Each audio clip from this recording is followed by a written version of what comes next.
Band 2. And we are live now from the House Rules Committee. They're meeting to consider a resolution that would terminate President Trump's national emergency declaration and prevent unallocated funds from being used to construct a border wall along the U.S. southern border. The full House expected to take up that resolution tomorrow. We see the chairman and the ranking member in the room. Also at this meeting, members will consider the rules for debate on gun legislation that would require a background check for all firearm sales or transfers. That's also on the House agenda for this week. We expect things to start shortly. This is live coverage on C-SPAN 3.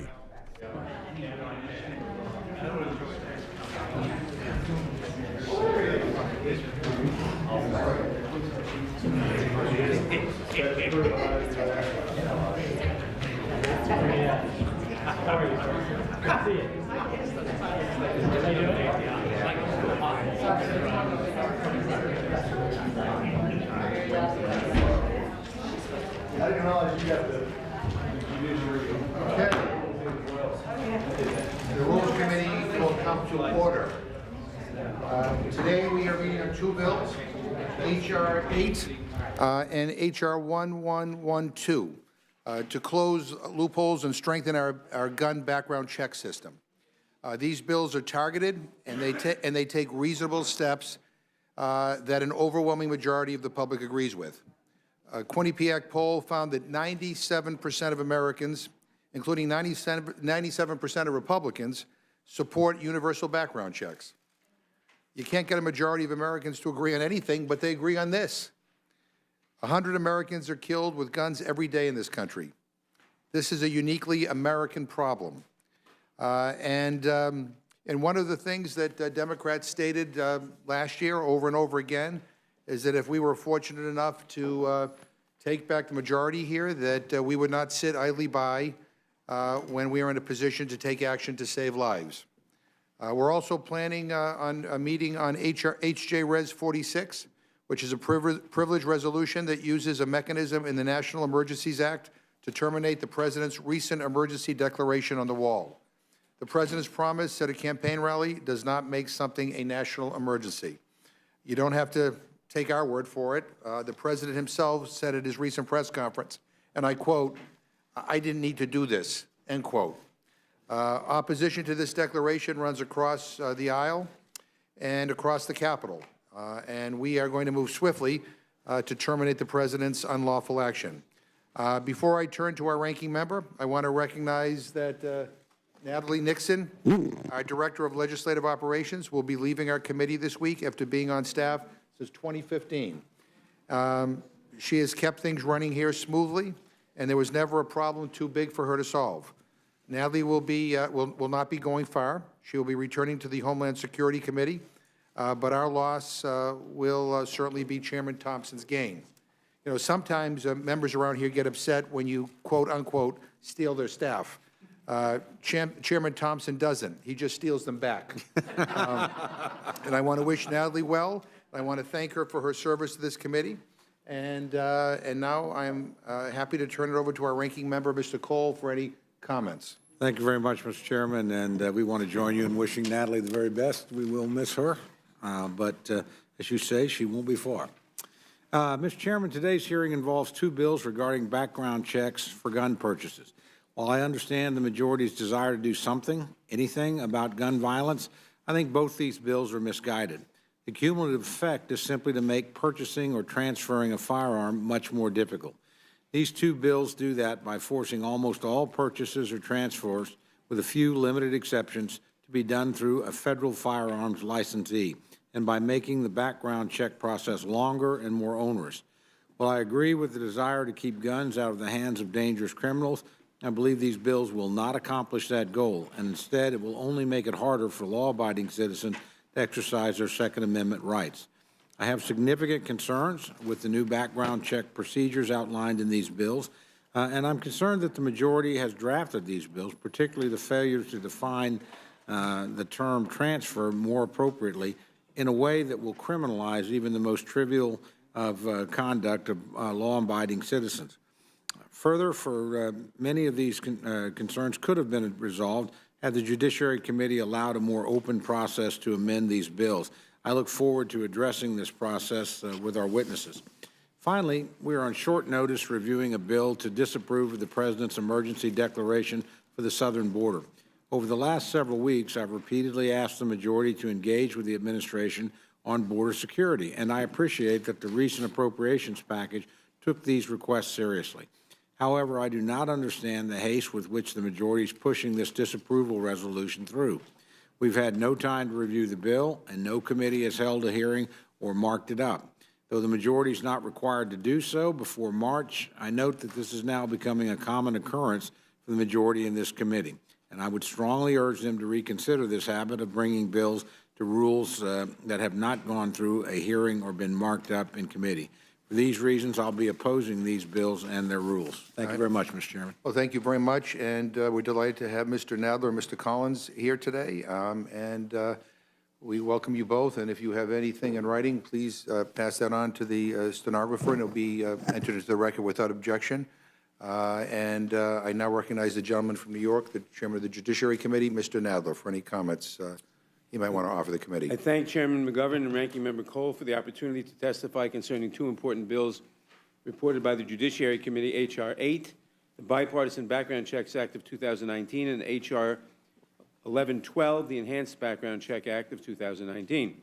These bills are long overdue measures that will help address our national crisis of gun violence. Nearly 40,000 Americans lost their lives because of guns in 2017. In fact, every day in America, on average, 34 people are murdered with a firearm, and more than 183 people are injured in an attack. Gun violence of this magnitude is a distinctly American problem. A country-to-country comparison is shocking. For example, in 2011, the United Kingdom had 146 deaths due to gun violence, Denmark, 71, Portugal, 142, and Japan, just 30. The United States, over 33,000 that year. A recent study in the American Journal of Medicine found that compared to 22 other high-income countries, the gun-related murder rate in the United States is 25 times higher. 25 times higher. Even when you adjust for population differences, Americans are disproportionately killed by gun violence.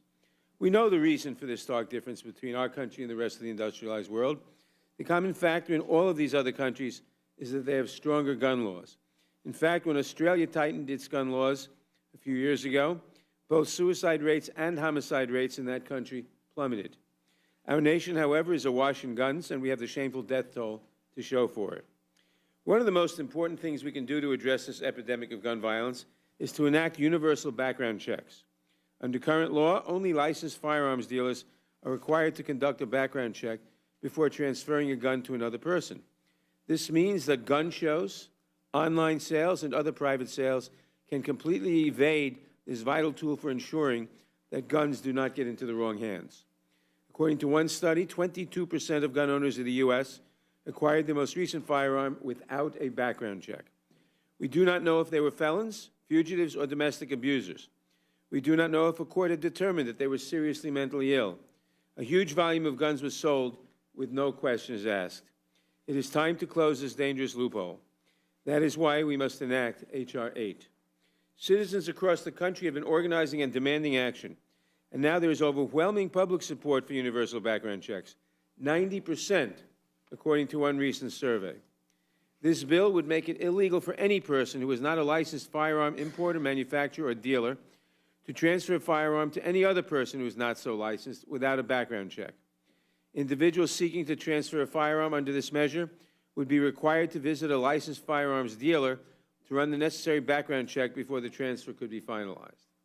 The bill also provides a number of exemptions to this requirement, including gifts to family members and transfers for hunting, target shooting, and instances of imminent death or great bodily harm. The FBI's internal assessment demonstrated that checks processed through the National Instant Criminal Background Check System, often called NICS, are approximately 99.3% to 99.8% accurate. And in 90% of cases, checks are processed within 90 seconds. H.R. 8 will provide an accurate and speedy mechanism to help ensure that firearms do not end up in the wrong hands. There is no reason to continue to make it easy for people who are legally prohibited from possessing firearms to acquire them. H.R. 8 would close this dangerous loophole and would save many lives. That is why I urge its swift consideration on the floor and passage by the House. There are also steps we can take to make the current background check system more effective at blocking the sale of guns to individuals who are ineligible to purchase and possess them. And that is why the Judiciary Committee also reported H.R. 1112, the Enhanced Background Checks Act. H.R. 1112 addresses a dangerous shortcoming in the current firearms background check law.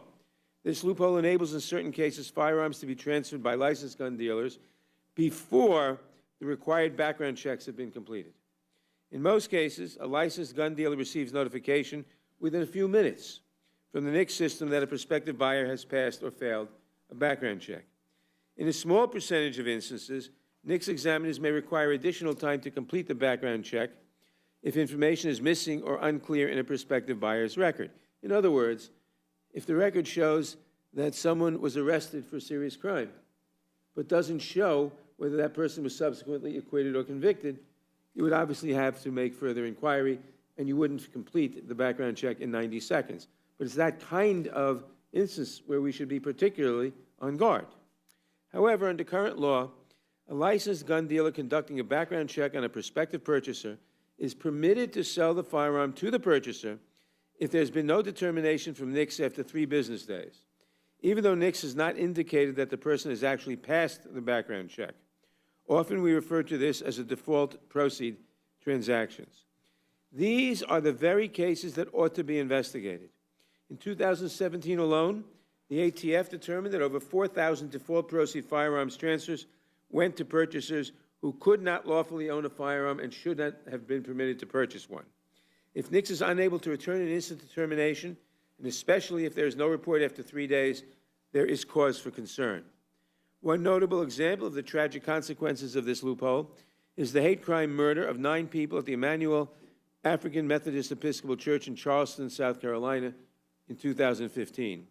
In that tragedy, the shooter was not legally allowed to possess a firearm as a result of drug charges, but he still was able to purchase his gun from a licensed dealer who made the decision to transfer after 3 business days had elapsed, despite not having received a definitive response from the background check system. The bill before us today, H.R. 1112, would strengthen the background check procedures federal firearms licensees or dealers must follow before selling or transferring a firearm. Under this bill, the initial period a gun dealer must wait for an answer from the NICS system is extended from 3 days to 10 days. If, after 10 days, the NICS system has not returned an answer to the licensed firearms dealer, the prospective purchaser may file a petition with the Attorney General, which should help resolve most applications in short order. If an additional 10 days elapses without a response from the NICS system, the licensed firearms dealer then may sell or transfer the firearm to the prospective purchaser if the dealer has no reason to believe that the purchaser is prohibited from obtaining a firearm under federal, state, or local law. No reason to believe that is, aside from the fact that they haven't gotten a background check. H.R. 1112 is a sensible and necessary approach to address this issue. And I commend our colleague, Congressman Jim Clyburn, the distinguished Democratic whip, for introducing this bipartisan bill. I strongly support both H.R. 1112 and H.R. 8, and I urge that the House take up these bills and pass them without delay. Thank you. I yield back. Thank the gentleman, and I'll please recognize the distinguished ranking member of the Judiciary Committee, Mr. Collins. I kind of feel like I should offer whether you want to testify there or up here, because you've been a member of this committee for so many years. So we welcome you back. Thank you, Mr. Chairman. It is good to be back. I will say it's different on coming back now and coming from this side, but it is good to see my friends on both sides of the diocese changed over.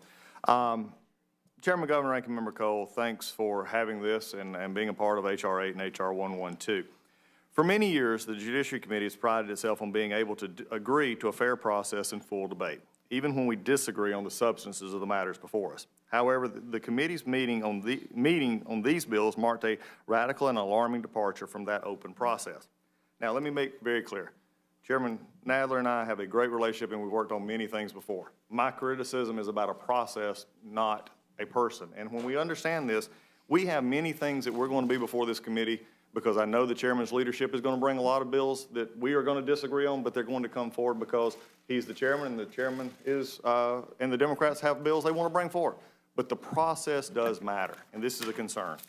So instead, I think that the use of a committee process which emphasized timing over quality and stifled criticism at the cost of full debate speaks directly to these pieces of legislation. Put simply, they're messaging bills. Had my colleagues harbored any intent that these bills be signed into law, they would have allowed a full and open process at committee to make sure they got it right. They may have, they may not, but it would at least been a full process. After permitting consideration of only 10 amendments to H.R. 8 on their merits, blocking another 3 on germaneness, the majority took the extreme step and they offered an amendment in the nature of a substitute in the middle of the markup for the sole purpose of cutting off debate. When my Republican colleagues sought recognition to offer amendments to the amendment in the nature of a substitute, the chairman refused to recognize them. Instead, he only recognized Democrats who moved the previous question on the amendment immediately thereafter. This step blocked dozens of amendments that would have exposed critical flaws in the legislation and, if adopted, could have made this bad legislation at least functional. Mr. Chairman, I think all of my colleagues would agree that these bills, whether you support them or oppose them, would constitute a massive and broad sweeping change in the law. I speak of these bills, H.R. 8 and H.R. 112, together because they are two sides of the same coin and will have a compounding effect on each. What concerns me just as much as the unprecedented markup of these bills is that my Democrat colleagues on the Judiciary Committee are claiming that they will actually impact mass violence that has been plaguing our country by passing this pair of bills, specifically H.R. 8. The sad truth is that if previously signed in law, H.R. 8 would not have stopped recent horrible incidents of mass violence in the country. This is why I have offered the Mass Violence Prevention Act as a floor amendment to H.R. 8. While I realize it may not be germane to the underlying bill, the MVP Act directly addresses the challenges law enforcement of coordination and response. It would reduce the flow of firearms into the black market, where most criminals get their weapons, and would bolster law enforcement's ability to prosecute criminals for firearms offenses. The MVP Act responds to the causes of mass violence. If reducing gun violence is the concern, the MVP Act is the legislation we should be considering today. But instead, we're considering a combination of bills that will do nothing to stop the proliferation of violence in this country, bills that have been poorly conceived and were barely considered at committee and are simply not ready for prime time. Bills should be reported by the committee and go to the floor when they are ready. They should not be deemed ready simply because doing so would make for a more convenient floor schedule.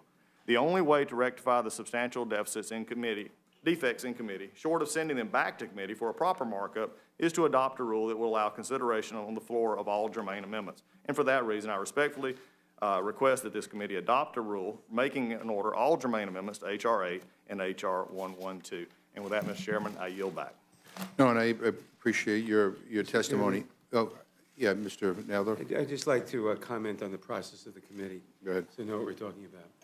Committee convened at 10 o'clock in the morning, and except for recessing for votes for about an hour, I suppose, took no lunch, continued in session until after 9 o'clock at night.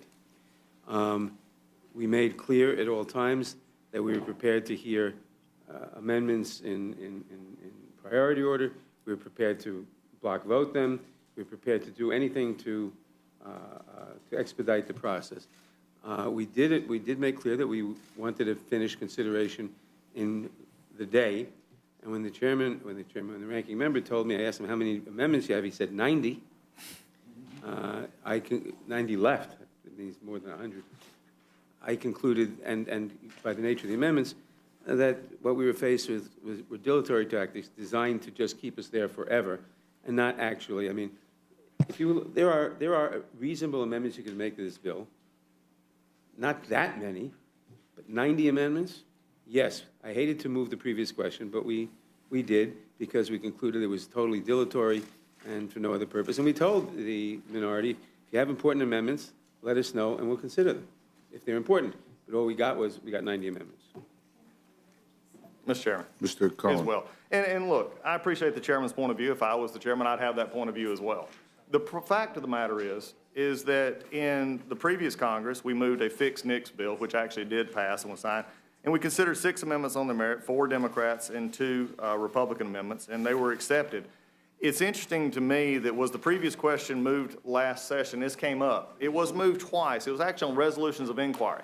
Never before did the chairman, Goodlatte, move a previous question on substantive piece of legislation.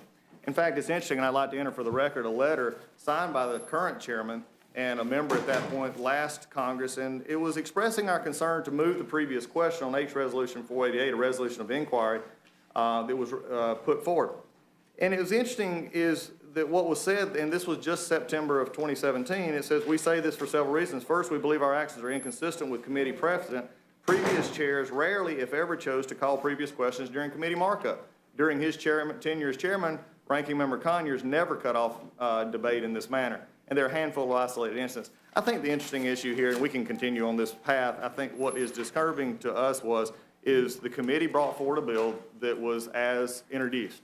So there was no previous question, or there's no question moved when it's brought forward in that fashion. We did have a lot of amendments. The reason you have amendment debate and the reason you have this is so that the amendments are either debated on their germaneness or their relative use, not a decision that we've done too much. And when I was asked, and I did ask, why are we doing this? I was told many times by the chairman and other staff that we have to do this now, we've got to finish today. That was the answer given to me. Not that the amendments were dilatory, not that the amendments had no merit, not that the amendments couldn't be debated or talked. And I understand wanting to move the bill. That's not the issue. But when the amendment was told to me, the reason is we have to do this and finish this tonight was a concern. We stopped at 7:30. We took the other bill up, and it lasted till 9 o'clock. So both in together. This is a concern because I do believe the chairman and I are going to find a lot of things that we're going to disagree on and agree on. But I don't want to see this go forward, especially with big pieces of legislation in which there is no discussion in between except a timing for a calendar. So with that, Mr. Chairman, I yield back. No, and I appreciate that, and I appreciate the statements from both of you. Let me just say about process, and I say this with respect to my friends on the Republican side. It's a little bit too soon, I think, for you to complain about process. I mean, I sat on this committee here in the minority for many, many years, and on this very issue of sensible gun safety legislation, background checks, I think I lost count how many times we tried to offer an amendment to be considered on the floor so we could have this debate, and we routinely turned down. You know, I get it that, you know, nobody wants to have any debate cut off or any amendment cut off, but, I mean, going for 10 or 11 hours and then having another 90 amendments on a bill that is basically pretty simple in its focus, which is to, you know, close loopholes that allow guns to go to people who should not have them, like people with a violent criminal history or a history of severe mental illness. It would appear to an objective observer that maybe there's some dilatory tactics at play. But having said all of that, I appreciate you being here, and I yield to Mr. Hastings if he has any questions. I don't have any questions. Mr. Cole. Thank you very much. Mr. Chairman, I'm going to disagree with you a little bit. It's never too soon to worry about process, particularly in a committee. There's a big difference between what we do here and going to the floor and what happens in committee. I serve on the Appropriations Committee. We accept every amendment on the Appropriations Committee. It doesn't matter how long it takes. It doesn't matter how many are offered. You know, I've sat through bill after bill, because we do 12 of them, where my friends in the minority offered, you know, extraordinary numbers of amendments, 50, 60 amendments. Fine. You know, that's actually one of the things that, in my view, the committee's set up to do. Again, this committee is, you know, a little bit different than what my friend Mr. Collins is talking about within the committee itself that is responsible for fashioning the legislation. Having, it seems to me, the maximum amount of debate is a good thing. Just for the record, because my friend went through this in some detail, my friend from Georgia, just a couple of quick questions. You know, when we did Fix NICS, was there a PQ announced or exercised in that? No, there was not. And I think the other issue, we did another bill last year that was Concealed Carry Reciprocity Act, in which we did 18 amendments that were that the Democrats offered all on their merits. And I think that's the only difference I'd have with the chairman here is up here, as I've sat on this committee and worked with what y'all have to work through, and God bless some of you who are new back on this committee now, you're going to have that. But in the committee process itself is a little different, and that's why it was a concern to me. That's why I raised it then, and this was offered. And this committee is not unheard of for going multiple days on bills. Even in the last couple of days, there's been days that we have stopped, we've offered amendments, and we've actually went on to the next day. The concern here was not an issue of, frankly, dilatory. It was, frankly, the issue that it was decided this was the week that this needed to get on the floor. I understand that. I respect the honesty. I just disagree with it. I think that's an important point to make here. It's not this obviously not our jurisdiction. It's your jurisdiction, Mr. Chairman, what happens in the committee. But as a rule around here, very seldom have I seen PQs offered in committee to shut down debate. Most of the time, even when my friends were upset about what might be going or not going to the floor through this committee, the committee itself had dealt with every single amendment. At least the committees that I'm on generally did that. Mr. Chairman, let me ask you, I understand, and I want to be sure that I'm correct in this, I might not be, but I understand that after an amendment in the nature of substitute was offered in the middle of debate, the amendments to H.R. 8, Mr. Shabbat was not recognized for the purpose of offering an amendment to the substitute, and then the PQ was moved immediately after two Democratic members gave remarks. Was the amendment in the nature of a substitute shared with the committee or the public prior to the start of the markup? The amendment in the nature of a substitute was identical to the underlying bill and was offered purely for the purpose of making a motion on the previous question in order after someone on the minority side had mentioned earlier in the day, I think it was Mr. Sensenbrenner, that a motion on the previous question would not be in order because an amendment in the nature of the substitute had not been offered. Okay, and Mr. Chairman, I understand that during consideration of amendment of H.R. 8 offered by Mr. Stubbe, the vote was called before the debate on the amendment had concluded. And in fact, calls by the ranking member and Mr. Biggs that additional members wished to be recognized were ignored. Is that true? I frankly don't remember if other people sought recognition, but there had been quite a few speakers already. And as you know, it is the prerogative of the chair to call the vote at any time. A member can speak for an amendment only if he's recognized for that purpose. I certainly respect that power, but as a matter of courtesy, it's almost always extended. I agree with that, and I'll be very frank. We had concluded, I mean, a bill like this, it's a simple bill. You can agree with it, or you can disagree with it. You can make some changes to it, a couple of exceptions here or there, et cetera. But 90 amendments, and you saw the nature of the amendments. Some of them were very picayune. We judged it was purely dilatory, and I said we're going to finish today. And that's why now we had not, I will say, contrary to the ranking member's memory, the previous question was used, I think, at least 4 times last year. I was very unhappy that it was used. I was outraged, in fact, that it was used. I didn't anticipate using it at all. That's why the motion, that's why an amendment in the nature of the substitute was not offered to start with. But when you see the bill had gone on, and every amendment, no matter how minor, there were some major amendments, and they got fair debate, but there were some minor ones that got extended debate, and every amendment, no matter how minor, was getting extended debate, and we're told there are 90 more coming. The conclusion could only be that the only purpose was dilatory, and at that we had to take action, and that's why we introduced the amendment in the nature of substitute, so that we could be in the position of moving the previous question. And we didn't do that until I think it was after 7 o'clock at night already, 6:30. If I may, Mr. Collins, does that accord with your memory and recollection? Look, no, I think what you offered was exactly true. We cut off debate, and it is in the chairman's prerogative. If he wants to call a vote, he can, and I understand. The interesting thing, though, is go back on this issue is, again, goes back to timing. Judiciary Committee typically handles very emotional, very long, very detailed debates. We went, if we want to talk dilatory, we did over 7 hours of debate on the committee rules last Congress. 7 hours of debate on the committee rules. And we took amendments. It was just on and on and on and on and on. And Chairman Goodlatte at the time sat there and we went through the entire thing. We did, 8 hours plus on resolution of inquiry that was ended on a previous question. The question here really is 90 amendments.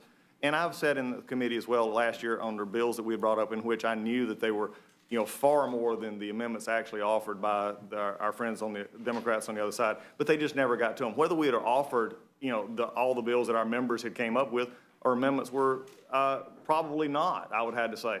But there were many in there that probably would have gotten at least 10 to 15, probably maybe even more that should have at least got a hearing. So, I mean, whether you're just saying it was that, I can understand his concern, but it goes back to the very reason given to us, and I understand.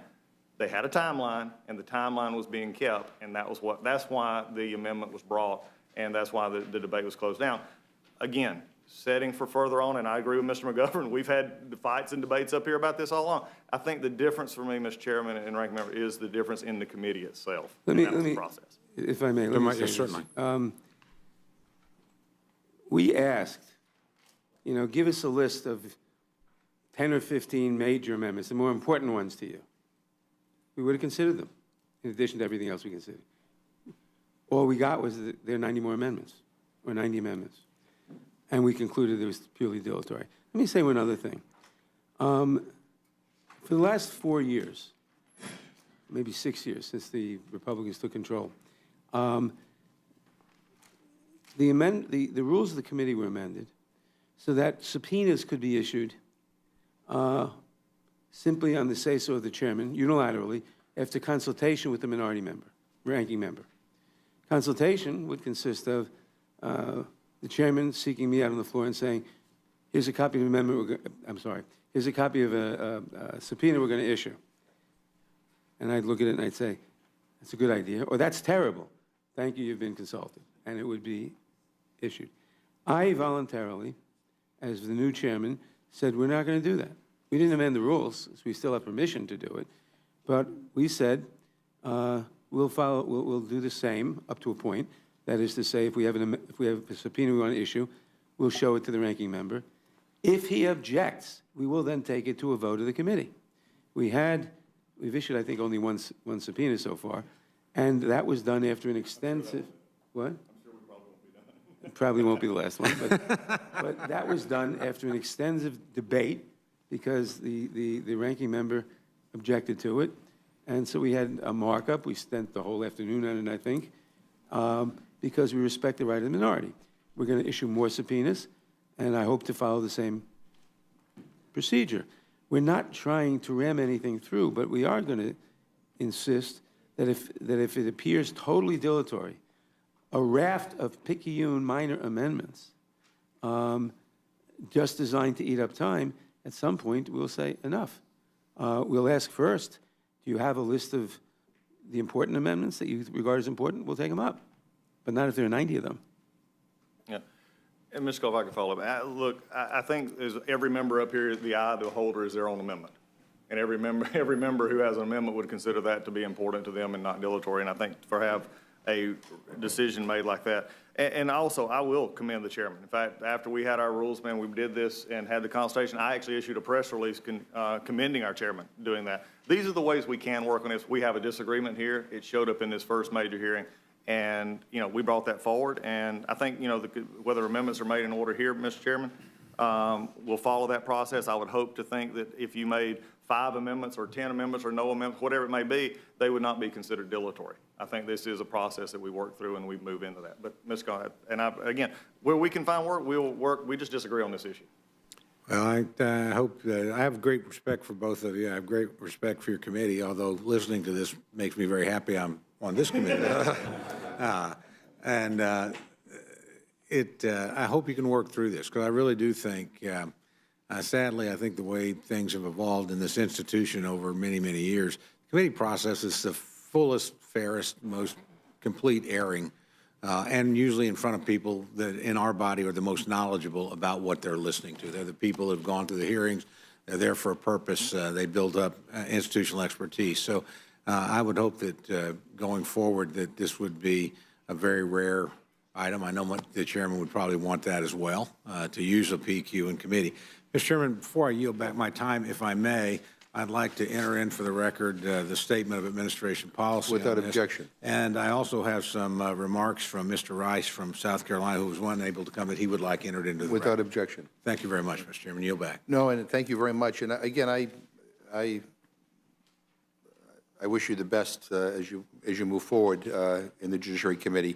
But I do want to remind my colleagues that we've had bills come before the Rules Committee that were Judiciary Committee bills that bypassed the committee entirely, that didn't even have a hearing or a markup.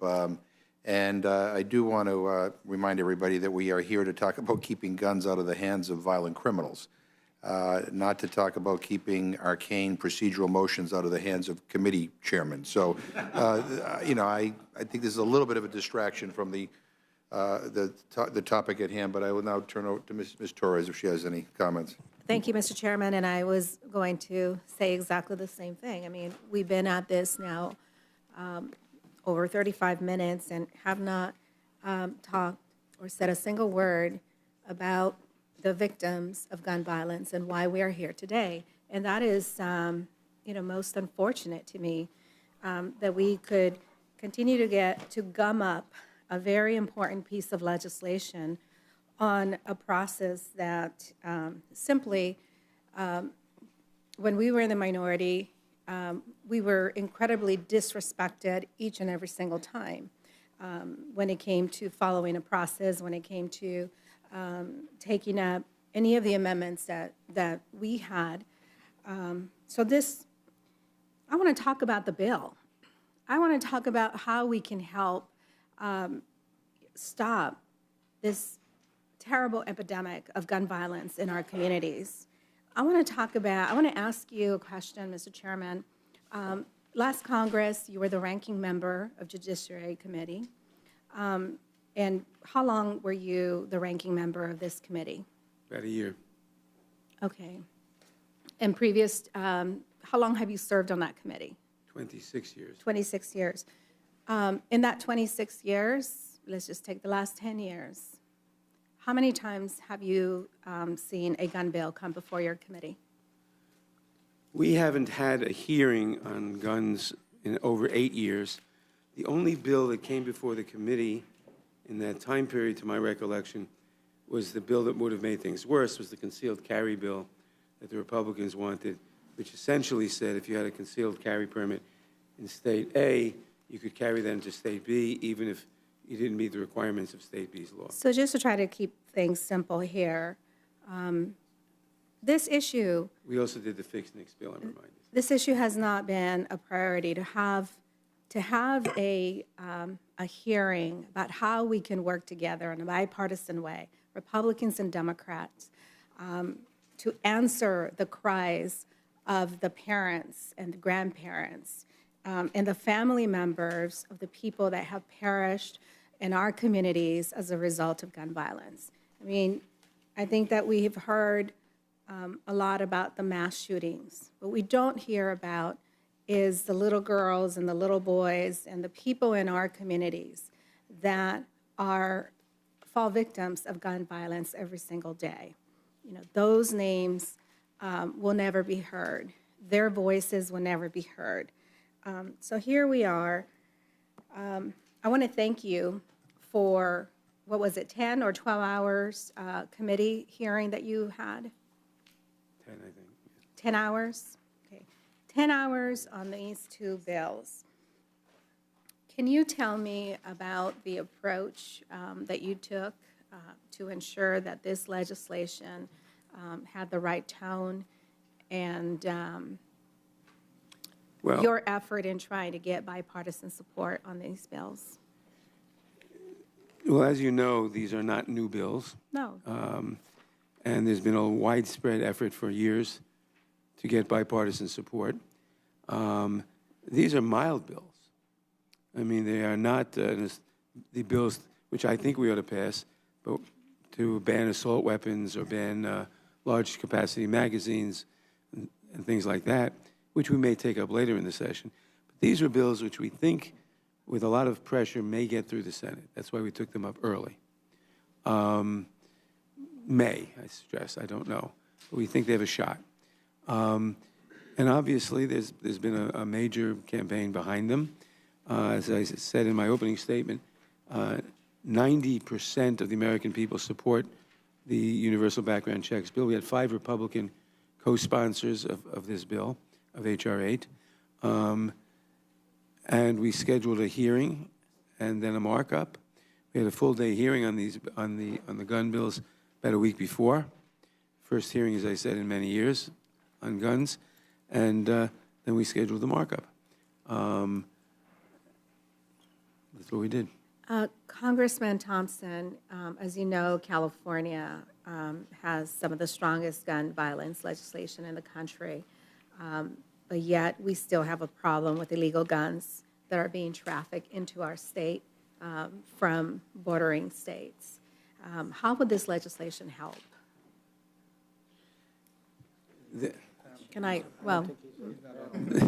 This legislation will not solve all the problems.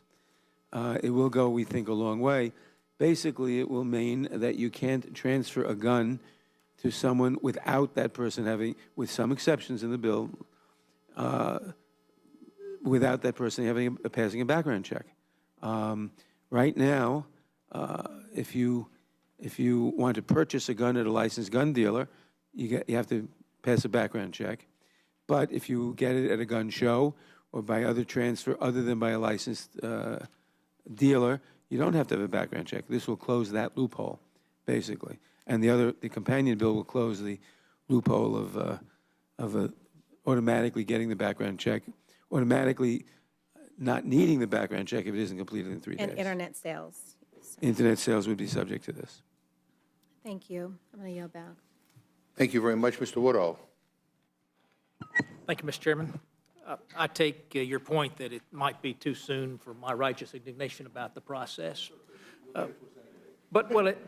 just would say that it's not too soon for you to put 8 years of your righteous indignation to work here, right? There's no reason to delay fixing what folks have accurately described as a problem. And I've been focused on this all year. I think the majority is making a terrible mistake, taking things that could be bipartisan and turning them into partisan bills. And I put trying to fix the NICS system into that category. Well, the gentleman, yield just for a second. Yeah. So just so you know, under the rules, hearings or markups aren't even required yet. But in this instance, they were complied with, and this is a bipartisan bill. And Mr. Thompson, who is here from California, is the author. And I think Mr. King of New York is 5 Republicans. So it's not. I just wanted to clarify that. I have thought about bringing my countdown clock to the floor of when those new rules are going to go into effect. Well, but I think we're doing those too. We're not doing so bad. I have given the chairman credit for that over and over again, and I think it's a wonderful initiative. And well, tomorrow always begins today. But Chairman, this committee opened with we're taking up this bill to save lives. I don't recognize that as a partisan goal. I recognize that as a shared goal that we all have. I was pleased to support Fix NICS when it passed the House twice because it makes no sense to have a background check system. Background check system doesn't work. Let's make it work better. I read the legislation though, and I come from a gun-owning family. My mom taught me to shoot. Her dad taught her to shoot. We go out, aunts, uncles, cousins. We're all out together on the family farm. And my reading of this bill says that the .410 rifle that my uncle gave me as a gift as a child, that uncle to nephew transfer is no longer permitted in America. And that my uncle would either have to go to a federal firearms dealer and pay to have that transferred, or my uncle could give it to his sister, my mother, and then my mother could give it to me, and we could go around the rules. But there is no exception for aunts, uncles, cousins, those family members. Am I misreading that section of the bill? No, I don't think you are. There are exceptions for family members, for certain family members, not for uncles and aunts. Transfer, this is the exception here? I'm sorry, it is. The exception is a transfer that is a loan or bona fide gift between spouses, between domestic partners, between parents and their children, between siblings, between aunts or uncles and their nieces or nephews, or between grandparents and their grandchildren. That's an exception to the bill.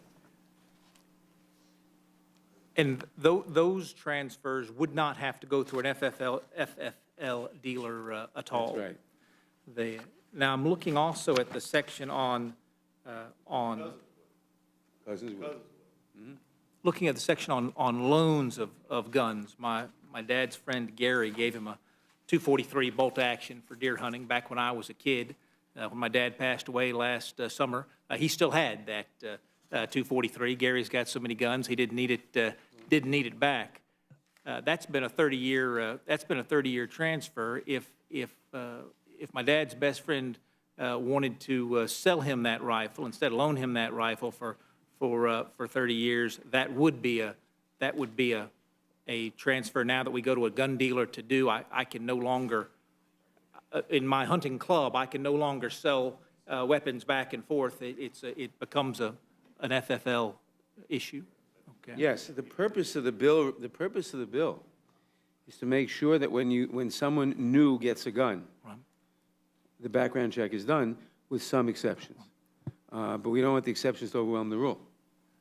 But, and the committee concluded that not having that exception broadened, that not allowing me to sell guns within my hunting club, that's, folks expect that to save lives, not just to create a burden on legal gun owners, but it's going to make a difference as in the committee's judgment.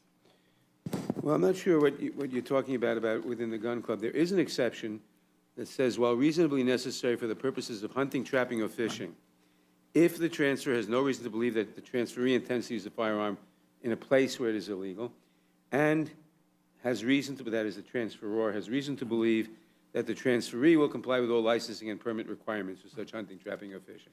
I believe that's a temporary transfer section that you're reading, not a permanent transfer.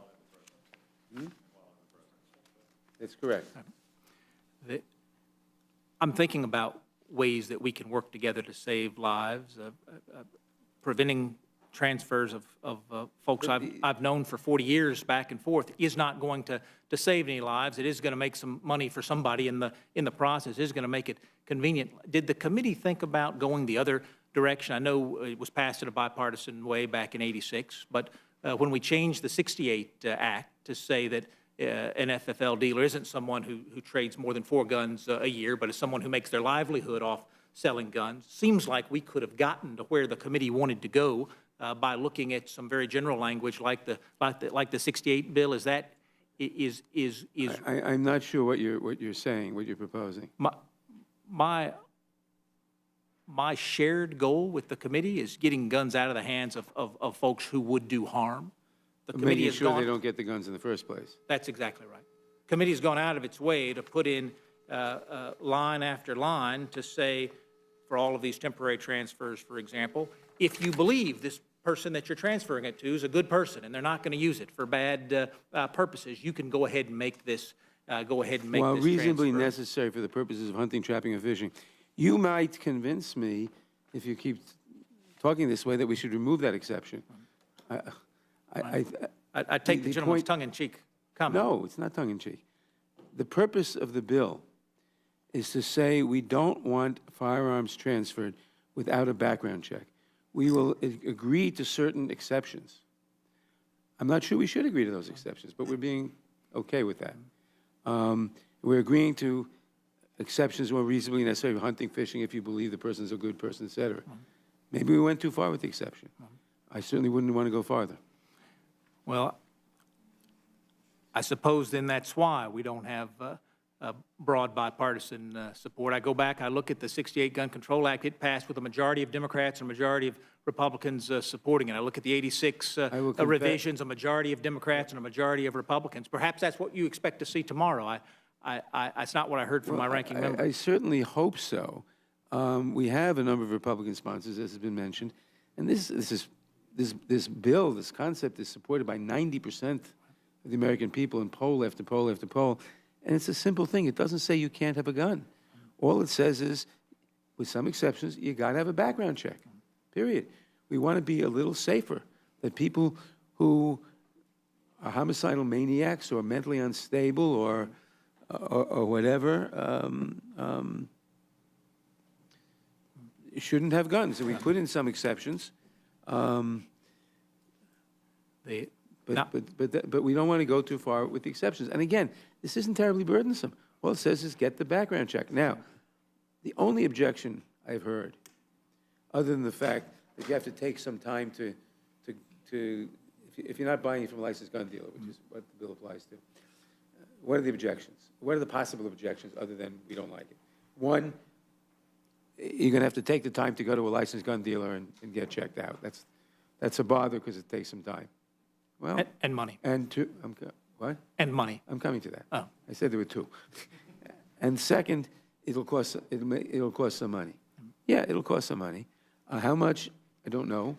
The market will determine that. Republicans don't like that piece. Basically, the licensed gun dealer will charge you a fee for doing this. Of course, if the gun dealer around the corner charges a lesser fee, you probably that becomes known. You probably go there. So there'll be market pressure to keep the fees low because there are twice as many licensed gun dealers as post offices. And yes, there's a slight burden, but the judgment is, our judgment, is that it's worth that burden to keep guns out of the hands of people who shouldn't have them, to a large extent, not perfect. And again, remember what we're dealing with. Other countries have 150, 175 people murdered by guns a year. We have 39,000. And no one can tell me that Americans are 10,000 times as mentally ill as people in Europe or Japan or anywhere else. The problem is the prevalence of guns in our society. This is a very mild bill. I would, if I could, go much further. But this is a very mild bill to say at least we'll get a background check with some exceptions. And yeah, it'll be a slight inconvenience. And yeah, there's a cost. Of course, you got to buy the gun. I don't know how much the gun costs. This will be a slight addition to the cost of the gun. So what? I went back and read some of that debate from 1986 when we were changing the definition of what a federal firearms dealer was. And I know my colleagues on this side of the aisle do not agree with me on going back to an earlier definition.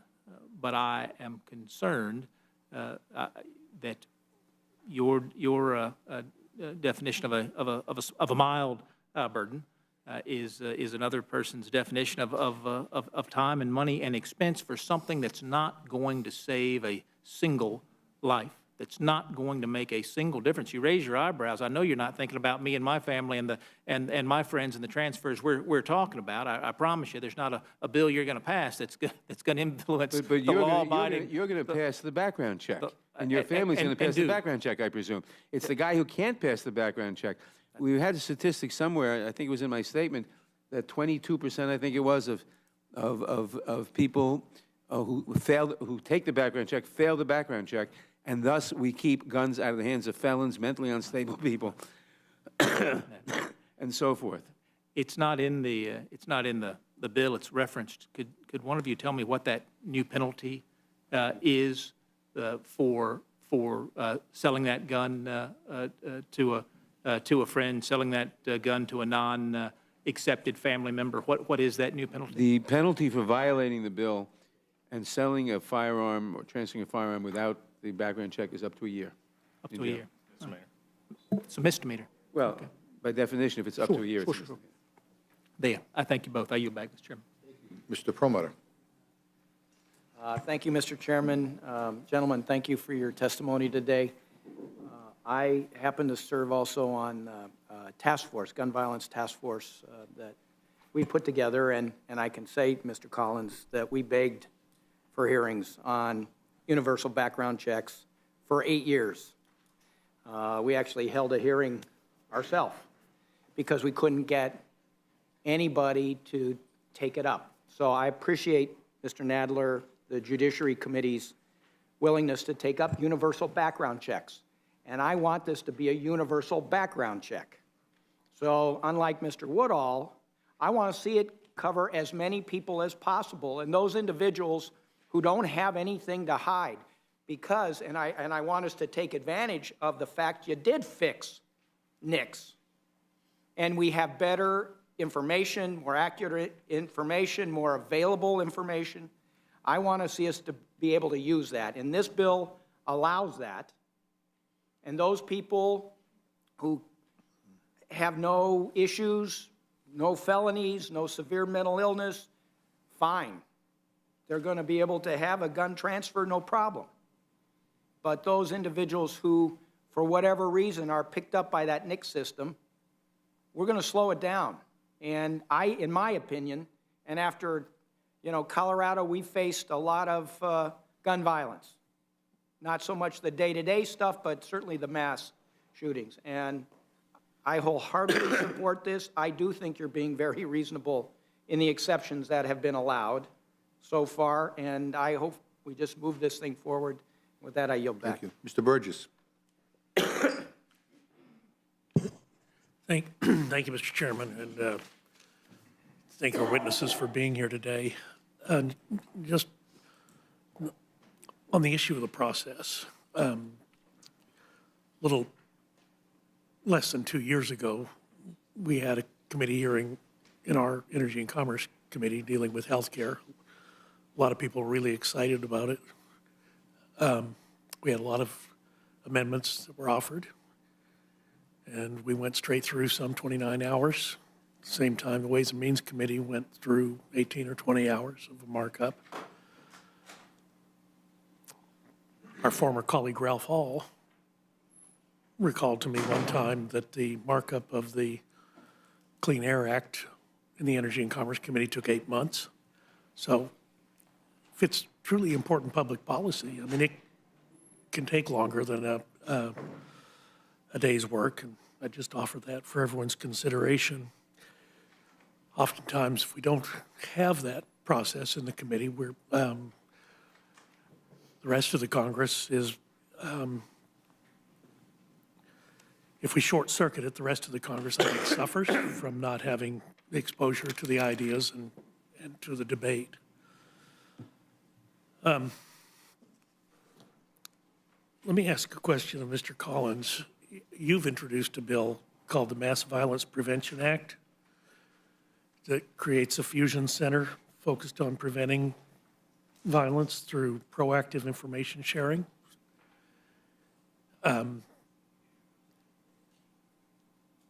Was that something you thought of offering as an amendment to this bill? We have. I mean, we understand, and again, we've offered several things in committee that we're considering non-germane. But I want to take off of and talk a little bit about that is being an issue that we come, because I agree with my story. The ones that are forgotten in this are the single shooting, what we see in Chicago, what we see in Atlanta, what we see in some of our cities. The issue, though, is not the laws that are there that would stop this. To start with, they're not being prosecuted, a lot of this. I mean, think about this for just a second. Federal law already bans transfer of a firearm or sale of a firearm to anyone who known or believed to be prohibited from possessing a firearm. It already is against the law for anyone with an FFL, who's a federal firearms licensee, from acquiring a gun outside their state of residence. It's already against the law. It's already against the law for anyone with an FFL from acquiring a rifle or shotgun from someone without an FFL outside of their state of residence. Individuals transferring a handgun across state lines to someone without a, these are all already against the law. An example is that you would see is just in Chicago alone, where we've had a lot of instances, is sort of like what you discussed, that one that gets overlooked, the ones or twos, or even the others. Even at the robust prosecution, the city and state only prosecuted 25 federal firearms crimes in 2011, and then saw 506 murders and 512. I agree completely that there's a problem here that we need to look at. My concern is with this bill, is especially the way we had our hearings and others, and it's been many times, and I understand the concern here from all of our partners here, is mass violence. But this bill would have not stopped any of the major mass violence that we had testimony about, or any that we have seen from Columbine, back to Parkland. It would not have had, on any of these, on any that we had looked at. What we're looking at on mass violence is a fusion center, which would have, frankly, would have helped Florida, because it would have made sure that the signs that were missed were actually caught. It would actually take into account illegal street sales. It strengthens the penalty for burglary and robbery for federal firearms licensee on a retail store. It also goes into prosecuting, violent crime and clarifying that which is a clarification on 18 U.S.C. 924, that law enforcement can apply the statute for those intended to prosecute or deter violent crime. These are the kind of things that actually try to get back at what actually does work, and actually what we have seen, the prosecution. And I agree with the chairman, I don't think we're that much more mentally ill. I think the problem is in many of these areas, we don't see these crimes prosecuted. And we actually offered an amendment that was voted down, and hopefully they'll be made on order here, it's illegal to, if you try to buy a firearm illegally, you're supposed to have that reported. And we offered actually, we've seen it from, even illegal immigration status is a part of this here, along with other issues that we have. These are voted down.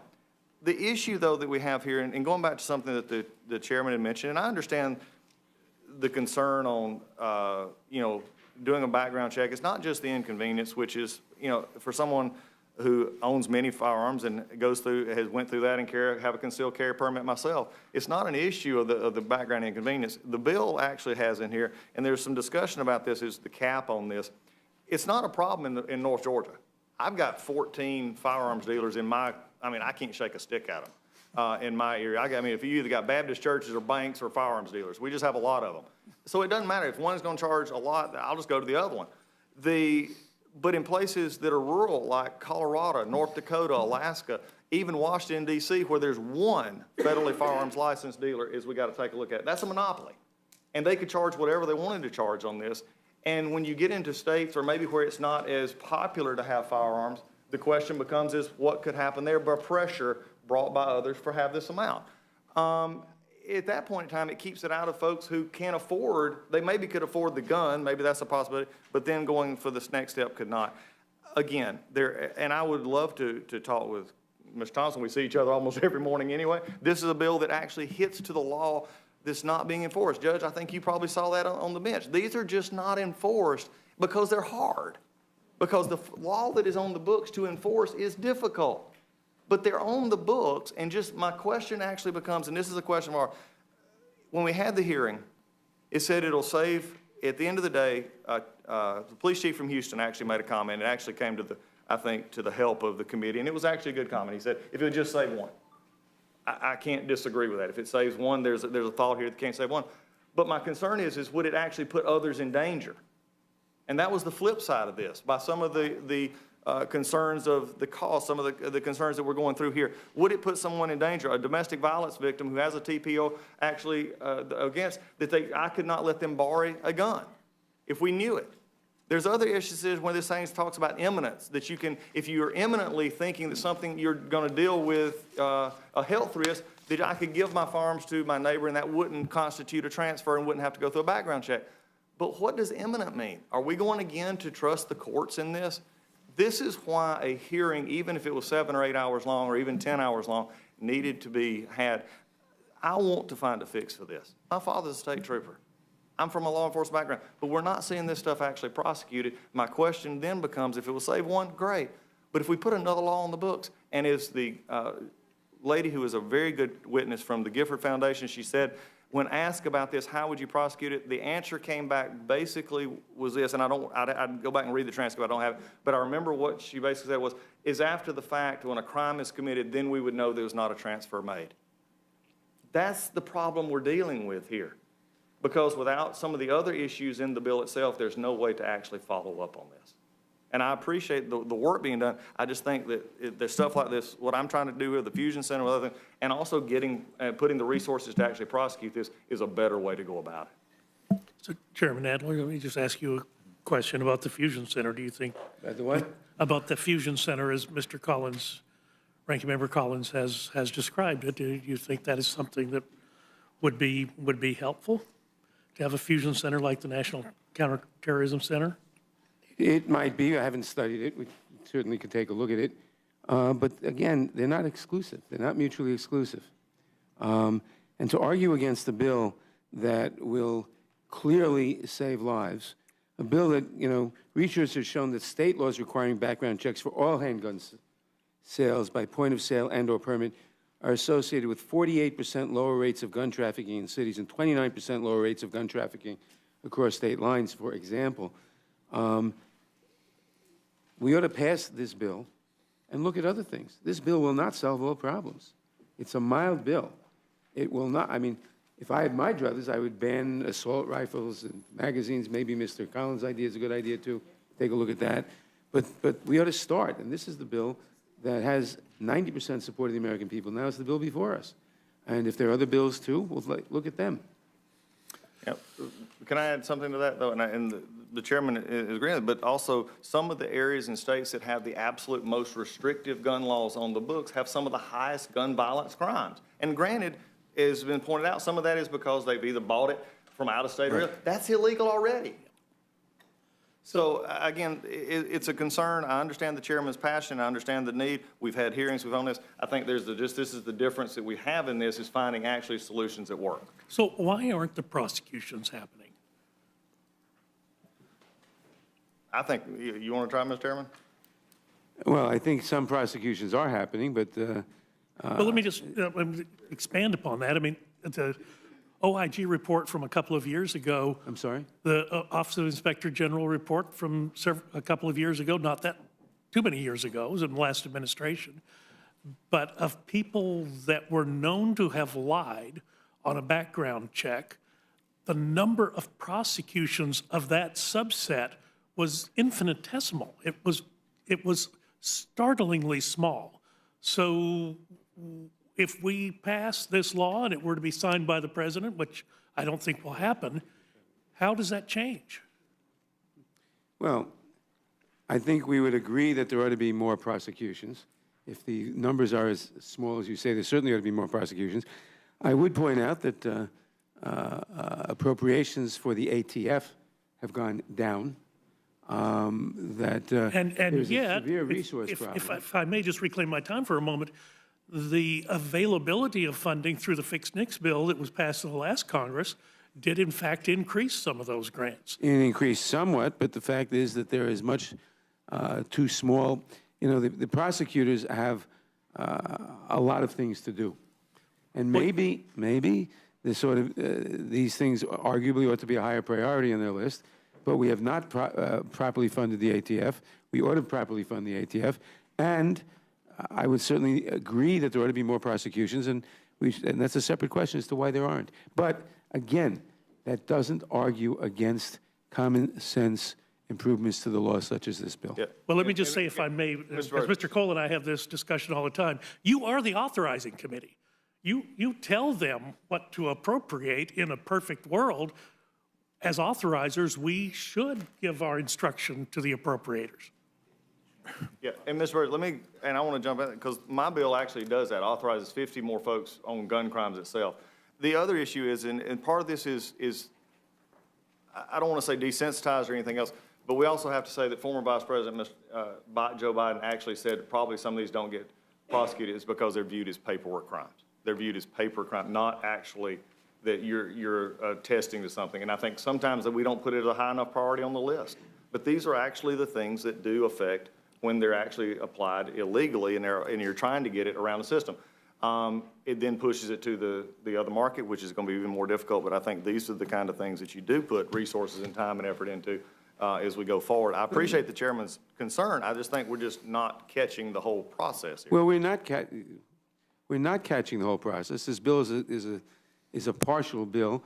I certainly am open to. I mean, remember I've been chairman of this committee, for a month and a half or something like that, and maybe we need greater appropriations, and maybe we should have more enforcement. I'm certainly open to looking at that, but it's not an argument against this bill. And it is very frustrating always to hear that we shouldn't do things that we obviously ought to do because the solution is better enforcement of the existing laws. Part of the solution may be better enforcement of existing laws, and maybe appropriations should be changed appropriately. But it's not an argument against closing huge loopholes in the law. We know that, I forget the statistic, it was in my opening statement, but we know that a large percentage of people who are applying for guns fail the background check. That means that they shouldn't get guns. And that also means, presumably, that if people who are buying guns through a gun dealer fail the background check, people buying guns online or at a gun show are probably going to also be failing the background check at a more or less similar ratio, which means that a lot of people who shouldn't get guns are getting guns.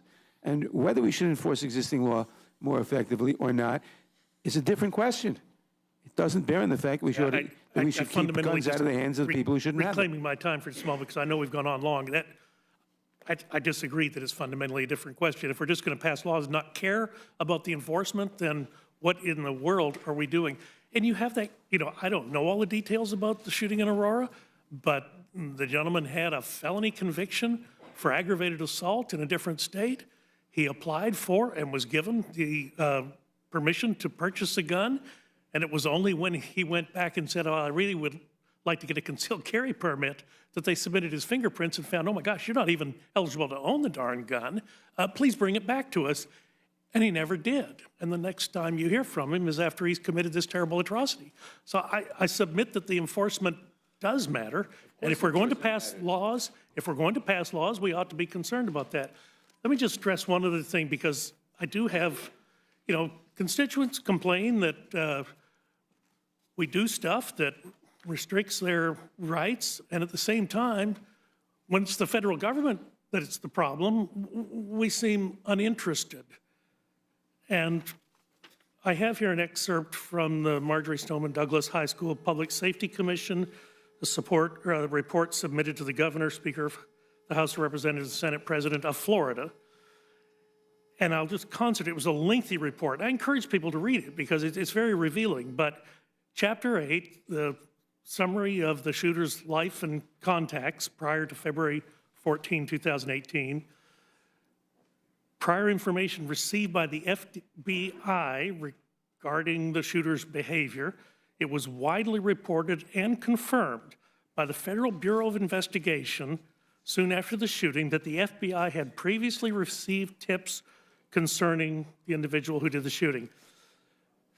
The first was received on the FBI public access line on September 25, 2017, from Ben Benight in Mississippi. Mr. Benight, who was unknown to the shooter, reported a video on YouTube stating, quote, "I'm going to be the next school shooter," close quote, made by a user identified as Nicholas Cruz.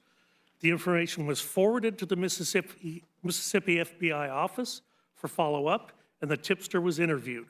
However, it was determined there was not enough information to positively identify the poster of the video, and the tip was closed on October 11, 2017.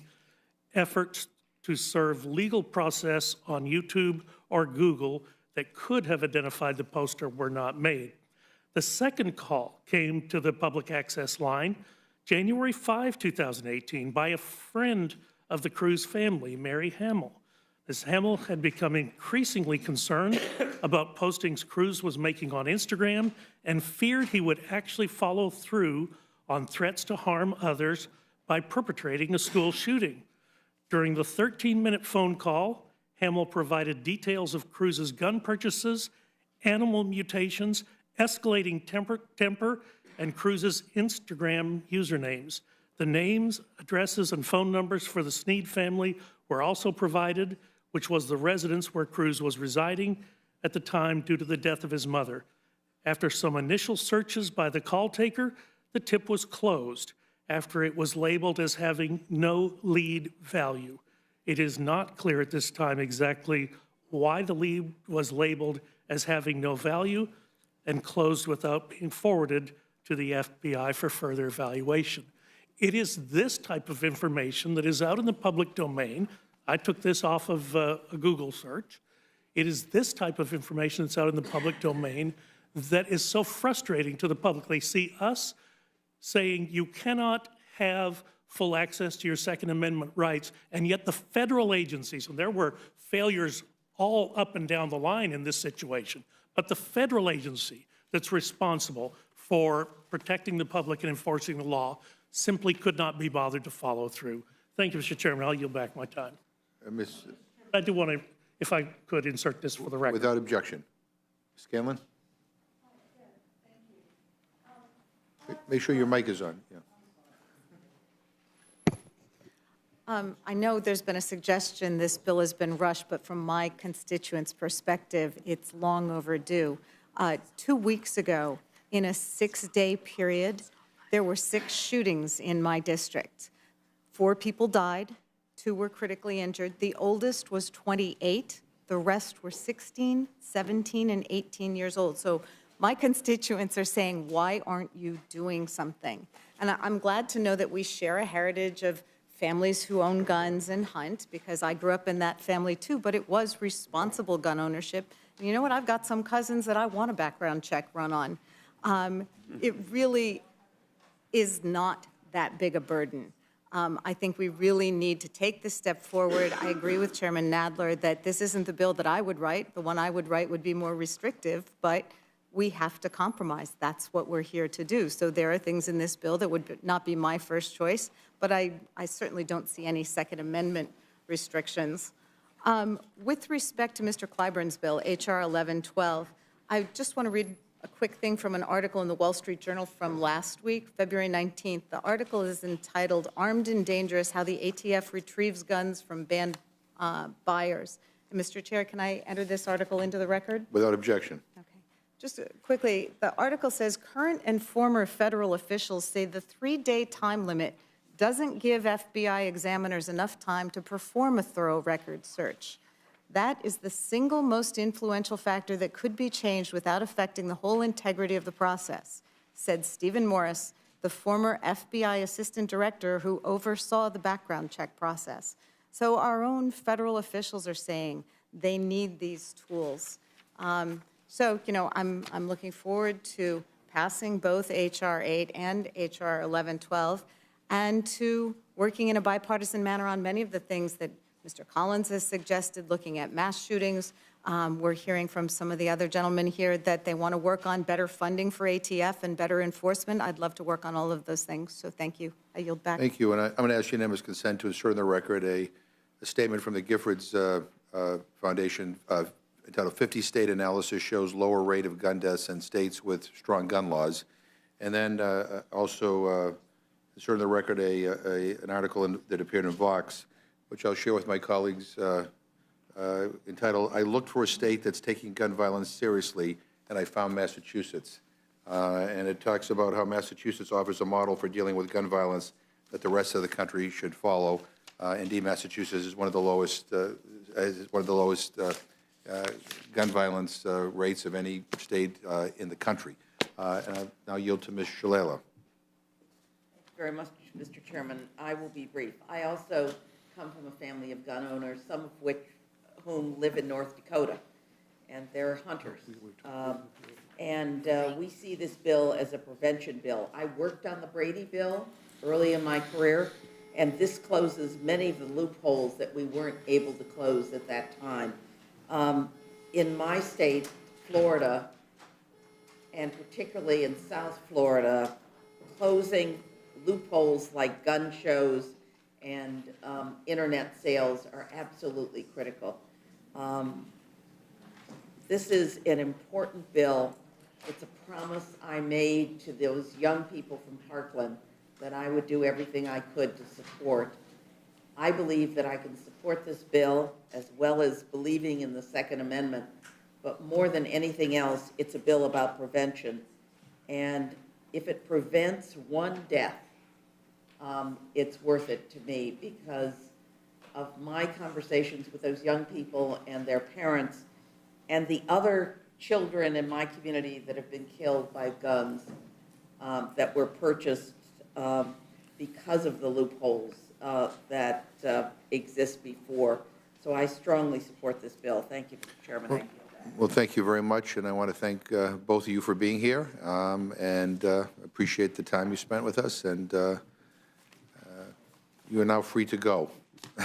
It wasn't quite 11 hours. I'd like to call up our next panel, Mr. Gianforte, Mr. Armstrong, and Mr. Klein. Just, why don't you pull up the, yeah, why don't you'll be one panel here. Mr. Thompson, do you want to speak, or you're okay? Let the record reflect that Mr. Thompson from California is here, author of H.R. 8. Just pull up another chair, yeah. Mr. Gianforte, why don't you go first? Great. Thank you, Chairman McGovern and Ranking Member Cole. I appreciate the opportunity to speak to you regarding amendment to H.R. 8.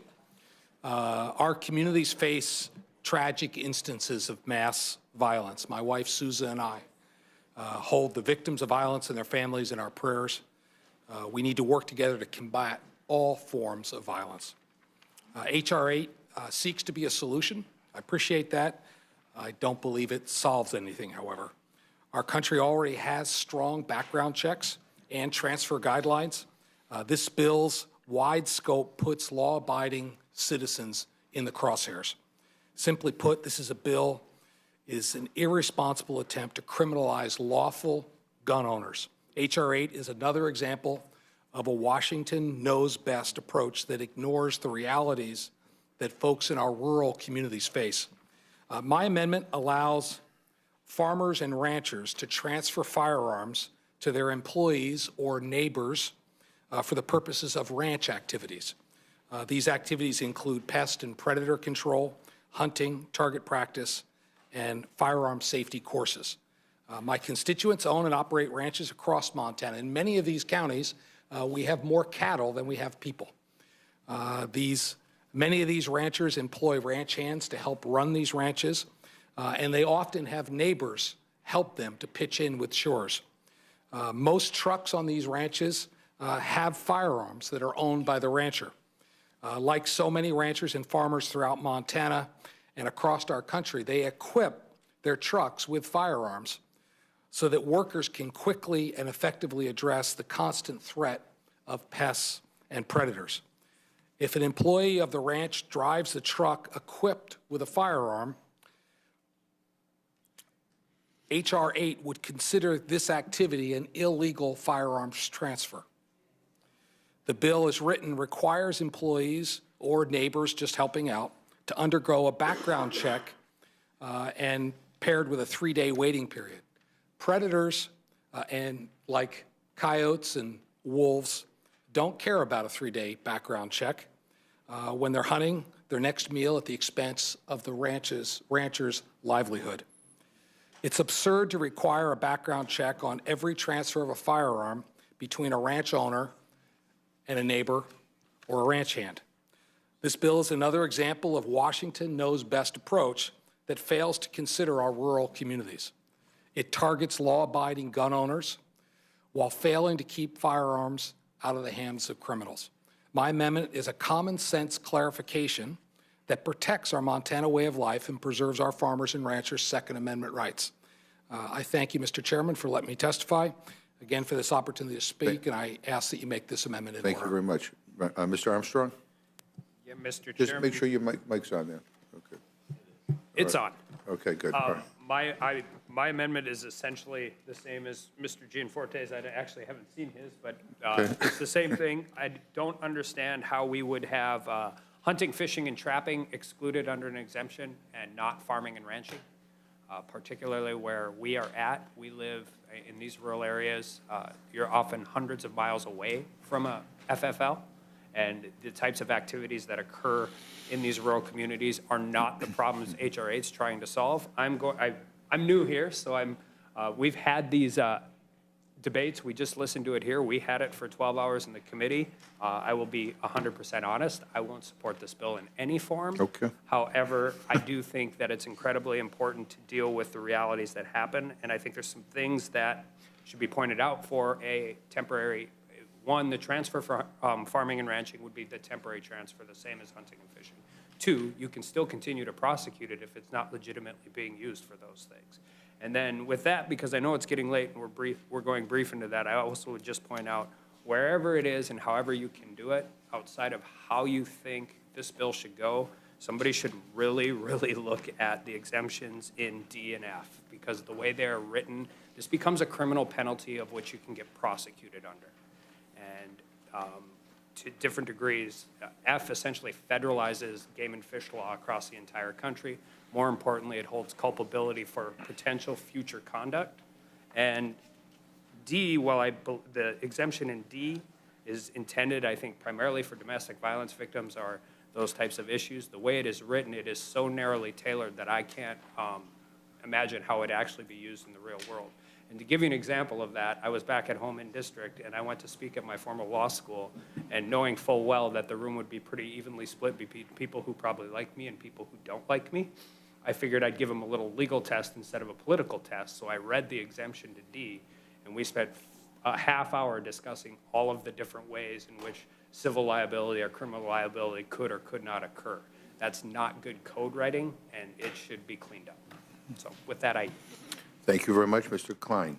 Mr. Chairman, I'm sure all of Mr. Armstrong's constituents love him, and a 50-50 split is never a good estimate. But in fairness, they're law students and not all my constituents. that's true. Mr. Chairman, thank you for the opportunity. Before we move on H.R. 8 to expand what is current law regarding background checks, we must ensure that the existing laws are being enforced. My amendment would simply require existing law to be enforced by asking the Attorney General to report to ICE the individual illegal aliens who have been denied a firearm transfer by a NICS check, which is already prohibited under the existing law. FBI reported last month that the background check system had nearly 8 million people listed as illegal unlawful alien, and additionally, illegal aliens rank as the '1 prohibited category in the FBI's NICS indices. Roughly 3,300 illegal aliens were denied a firearm after failing a NICS check in 2017. This means 3,300 criminals were effectively allowed to stay in the United States when ICE should have been alerted about their criminal acts. H.R. 8 does not do anything to prevent crime, and I encourage my colleagues to start focusing on the real threats to our nation and moving forward with legislation that protects the American people by stopping the violent gang members and drugs that are flooding across our southern border. H.R. 8 will only limit the constitutional rights of law-abiding citizens. Instead, Congress should be focused on pursuing and punishing the criminals who are a danger to our society, and my amendment would go a long way toward accomplishing that. Thank you, and I ask that my amendment be made in order. Well, thank you very much. Mr. Armstrong, you have another? Mr. Chair, I just want to point out that Congressman Hurd from Texas also asked to join the farming and ranching exemption. Okay. So we're dealing with Montana, North Dakota, and Texas. The record will reflect that. Thank you very much for your testimony. I appreciate you waiting. Let me ask, anybody on our side have any questions or comments? I have no questions. Mr. Cole, anyone on this side? Mr. Woodall does. I just wanted to ask Mr. Armstrong if he offered this amendment in committee, if it was considered in the committee. I offered a broader amendment in committee, which was not accepted. This one's a more narrowly tailored one, just excluding or just adding farming and ranching to the exemptions. Thank you. Mr. Burgess. Thank you, Mr. Chairman. I think these are all wonderful amendments, and it really indicative of the process that should be followed, and I think all of the amendments should be made in order and debated fully on the floor. I yield back. Any other questions? No question. We're all set. Thank you very much for being here. Anybody else want to testify? Ms. Lesko. Hey, glad you made it in. Thank you, Mr. Chair. Yeah, I came right from the airplane, right to here. Our flight was we held late. the hearing open just for you. All right. Oh, you're so sweet. Thank you. Are we at a point where I'm going to talk about my amendments? Yes. Awesome. Thank you very much. Thank you, Mr. Chair and members. I ask that you please consider the Lesko Amendment number 1. And basically what it does is give an exemption for victims of domestic violence and sexual assault who have an order of protection issued by the court. And the reason that I think this is important is because I think it's fair for and just for these victims to be able to defend themselves against their perpetrator. And often, because I'm a survivor of domestic violence, so I kind of know how this works, at least in my case, it's very difficult for a victim of domestic violence to get away from their perpetrator and go off and get these things, let alone pay for a gun or pay for if there's a fee for a background check. And so my understanding is H.R. 8 would prevent someone from just borrowing a gun from someone that they know or transferring a gun. And I think it is very important that that person is able to defend themselves, and I ask for your support. Okay. You have another amendment, too? I do. Okay. Thank you. Members and Mr. Chair, I also ask that you please vote for LESCO Amendment Number 2, entitled Global Entry Program. This amendment would allow gun owners to legally transfer their firearms to individuals who have been admitted and are participants in the Global Entry Program. And for those of you that are in the Global Entry Program, you know that it is done by the U.S. Customs and Border Protection, and you have to get a background check. So if you already have this, why should a law-abiding citizen have to go through another background check? All right? You've heard the amendment. Any questions on, Mr. Burgess, you have questions? I do have. Oh, you have a third amendment? I have several amendments. Oh, I'm sorry. Keep it going. Thank you. Oh, I'm sorry. Thank you. And I'll be fast. No, that's okay. All right. Take as long as you want. And I ask for your approval of LESCO Number 3 amendment. Deals with allowing a waiver for someone to temporarily transfer their gun when it's on their private property. So we're talking about someone on their private property, let's say it's a farm or a ranch, and if somebody else is on their property, I believe they should be able to temporarily transfer their gun on their property because they're law-abiding citizens, assuming that the people know each other. And to me, it's a violation of their rights, actually, Second Amendment rights. If you're on your own private property and you can't even temporarily transfer a gun, because under my, what I've read on H.R. 8, this would make you a criminal if you did that. I also have LESCO Number 4 amendment. This has to do with it would allow gun owners to legally transfer their firearms to individuals who have a federal government-issued security clearance. So right here, my staff member, Matt, who's sitting right here, just recently applied to get a security clearance. This is all of the paperwork they have to do, along with the extensive background check. He had to get interviews. I think you had to go back for another interview. And so certainly, if somebody has a security clearance and has gotten background checks, they should be able to be waived from having another background check in order to get a gun. And the LESCO Number 5 amendment says that, I ask for your approval.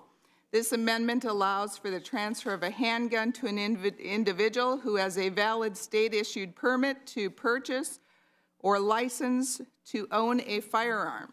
So several states already require a permit. You have to go and get a background check in these states. So to me, it's very duplicative. If you're already in that state and that you already have a permit to own a gun, why should you have to go through another background check to either buy a gun or get transferred to it for a gun? Makes total sense to me. And one more, LESCO Number 6 amendment would allow gun owners to legally transfer their firearms to individuals who have been admitted and are participants in TSA's pre-check program. For those of you that are in the TSA pre-check program, you know you also have to do a background check for that. So to me, again, H.R. 8 would make this duplicative for people that already have a background check, law-abiding citizens that have been approved.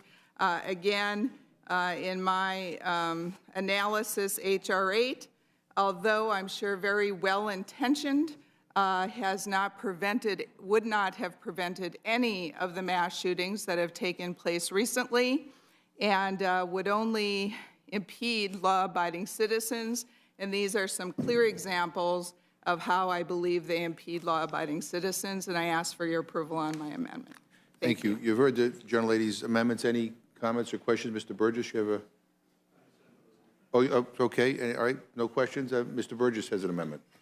Thank you, Mr. Chairman. I've already heard a lot of the discussion around my amendment number 6 at H.R. 1112. Requires Department of Justice Inspector General to submit a report to Congress on the number of NICS denials referred for investigation, the number of prosecutions resulting from denial investigations, and the number of firearms recovered by ATF following delayed denials. You heard the gentleman's amendment. Anybody have any questions or comments on it? I think that, then anybody else have any amendments? Yeah, you want to, you have an amendment to offer? Yes. No, we're still in the hearing. Yeah, okay, okay.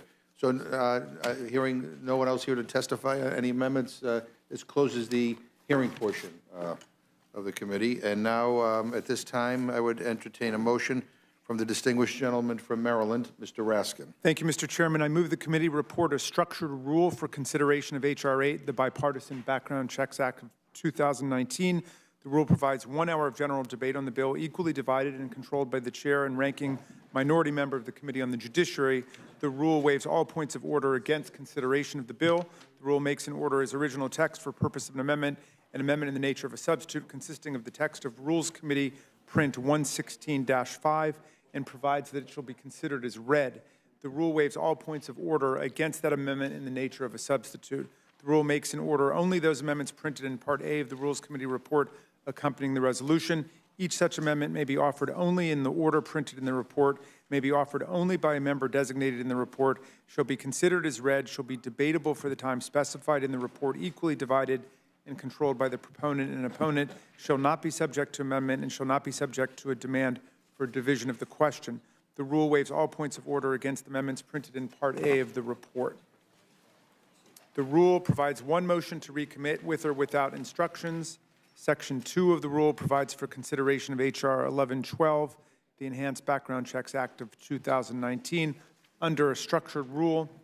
The rule provides 1 hour of general debate on the bill, equally divided and controlled by the chair and ranking minority member of the Committee on the Judiciary. The rule waives all points of order against consideration of the bill. The rule provides that an amendment in the nature of a substitute consisting of the text of Rules Committee Print 116-6 shall be considered as adopted, and the bill as amended shall be considered as read. The rule waives all points of order against provisions in the bill as amended. The rule makes in order only those further amendments printed in Part B of the Rules Committee report.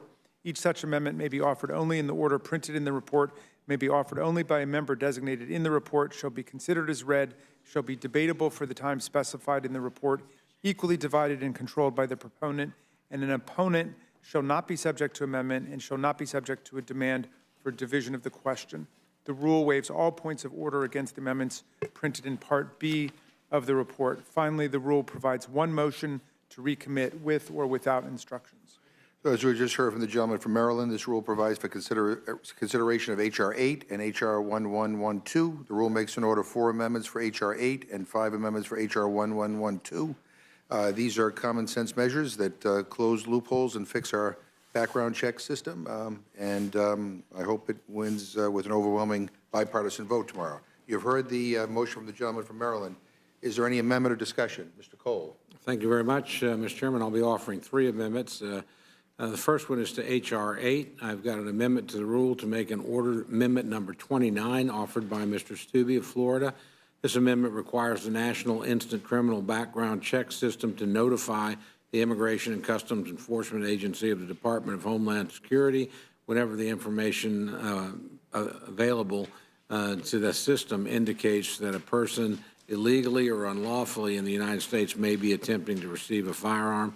The amendment's almost identical to the one offered by our colleague, Mr. Cithleen. It's a good, responsible governing to ensure the enforcement of laws that are already on the books and the sharing of information regarding illegal attempts to receive a firearm are a critical part of law enforcement. Heard the gentleman's amendment. Any discussion or comments? Hearing none, the vote will be on the Cole amendment. All those in favor say aye. Aye. Opposed, no. No. Opinion chair, the noes have it. Mr. Chairman, may I have a recorded vote? Clerk will call the roll. Mr. Hastings? No. Mr. Hastings votes no. Mrs. Torres? No.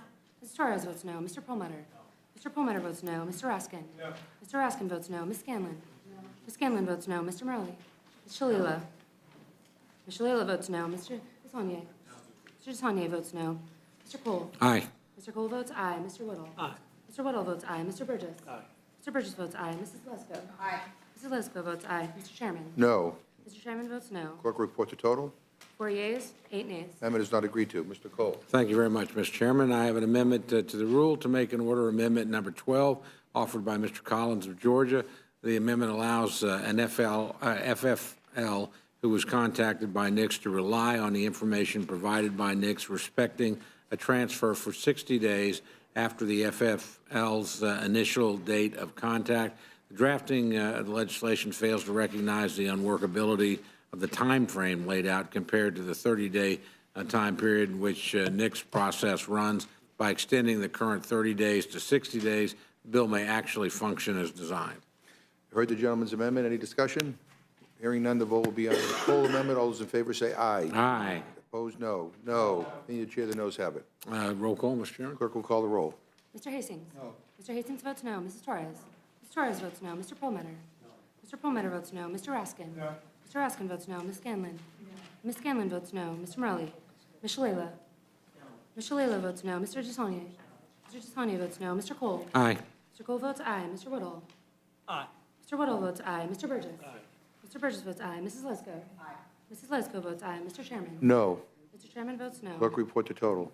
4 yeas, 8 nays. Amendment is not agreed to. Mr. Chairman, one last amendment for me. I have an amendment in the rule to make an order and provide the necessary waivers for amendment number 14, offered by Mr. Rowe of Tennessee.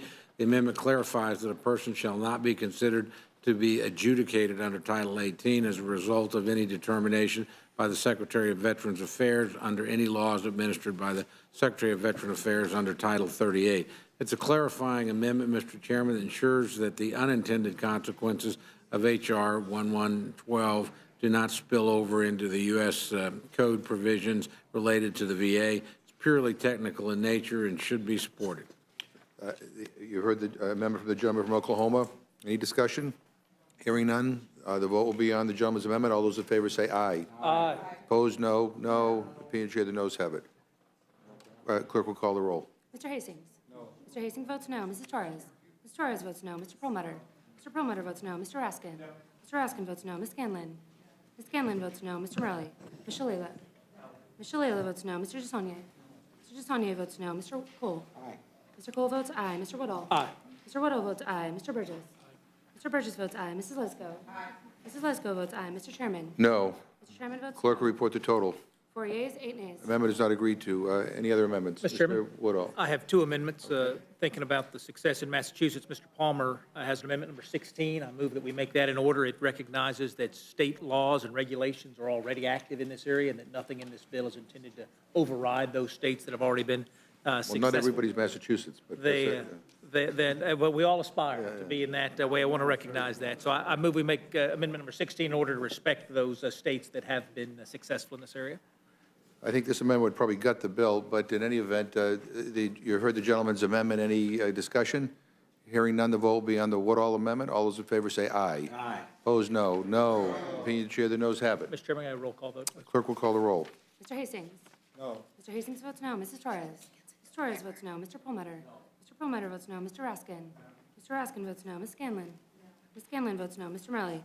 Ms. Shalala? No. Ms. Shalala votes no. Mr. Gisonier? No. Mr. Gisonier votes no. Mr. Cole? Aye. Mr. Cole votes aye. Mr. Woodall? Aye. Mr. Woodall votes aye. Mr. Burgess? Aye. Mr. Burgess votes aye. Mrs. Lesko? Aye. Mrs. Lesko votes aye. Mr. Chairman? No. Mr. Chairman votes no. Clerk, report the total. 4 yeas, 8 nays. The amendment is not agreed to. And before I go back to Mr. Woodall, I want to ask unanimous consent to insert in the record the statement from Congresswoman Sheila Jackson Lee of Texas on the bills we're discussing.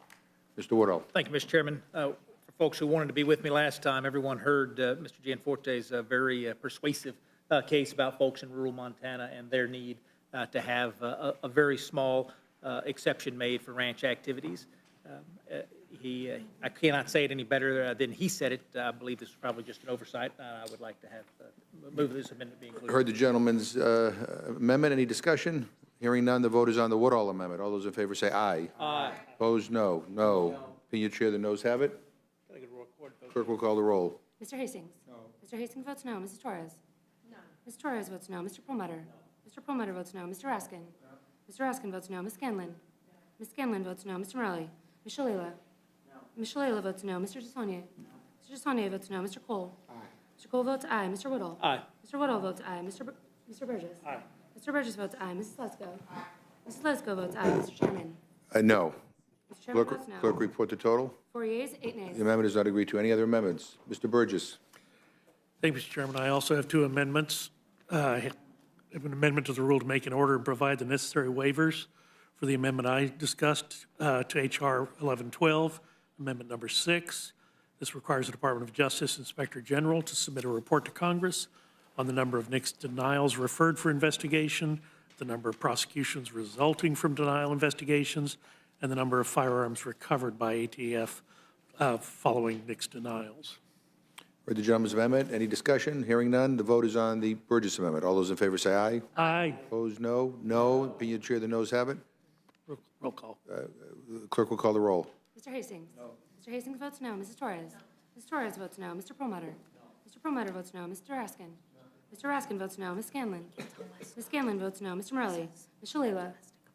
Ms. Shalala votes no. Mr. Desaulnier? Mr. Desaulnier votes no. Mr. Cole? Mr. Cole votes aye. Mr. Whittle? Mr. Whittle votes aye. Mr. Burgess? Mr. Burgess votes aye. Mrs. Lesko? Mrs. Lesko votes aye. Mr. Chairman? No. The chairman votes no. Clerk report the total. 4 yeas, 8 nays. Not agreed to. Any further amendments? Mr. Burgess. Mr. Chairman, I have an amendment to the rule and make an order and provide the necessary waivers for Amendment Number 3 offered by Mr. Brown of Maryland. This amendment requires that individuals must be 21 years of age to purchase a semi-automatic centerfire rifle that has or can accept a magazine of more than 5 rounds and provides an exemption for active duty military members and full-time law enforcement officers. You heard the amendment from the gentleman from Texas. Any discussion? Hearing none, the vote is on the Burgess amendment. All those in favor say aye. Aye. Opposed, no. No. Opinion of the chair, the noes have it. Roll call. Clerk will report. Clerk will call the roll. Mr. Hastings? No. Mr. Hastings votes no. Mrs. Torres? Mrs. Torres votes no. Mr. Perlmutter? No. Mr. Perlmutter votes no. Mr. Raskin? No. Mr. Raskin votes no. Ms. Scanlon? No. Ms. Scanlon votes no. Mr. Morelli? Ms. Shalala? No. Ms. Shalala votes no. Mr. Desaulnier? Mr. Desaulnier votes no. Mr. Cole? Aye. Mr. Cole votes aye. Mr. Whittle? Aye. Mr. Whittle votes aye. Mr. Burgess? Mr. Burgess votes aye. Mrs. Lesko? Aye. Mrs. Lesko votes aye. Mr. Chairman? No. Mr. Chairman votes Clerk no. will report the total. 4 yeas, 8 nays. Amendment is not agreed to. Any further amendments? Mr. Burgess? Ms. Lesko? Yeah. Mr. Chair, I have an amendment to the rule to make an order. Amendment number 28, offered by Mr. Scalise of Louisiana. This amendment allows the transfer of a firearm to a victim of domestic violence or sexual assault. An individual protected under an order of protection issued by a court of law, a person with a valid concealed carry permit, a member of the armed forces who is on active duty, or an active duty or retired law enforcement officer. Mr. Chairman and members, to me, this is a common sense amendment. Again, as I've said before, I think that victims of domestic violence and sexual assault should be permitted to protect themselves.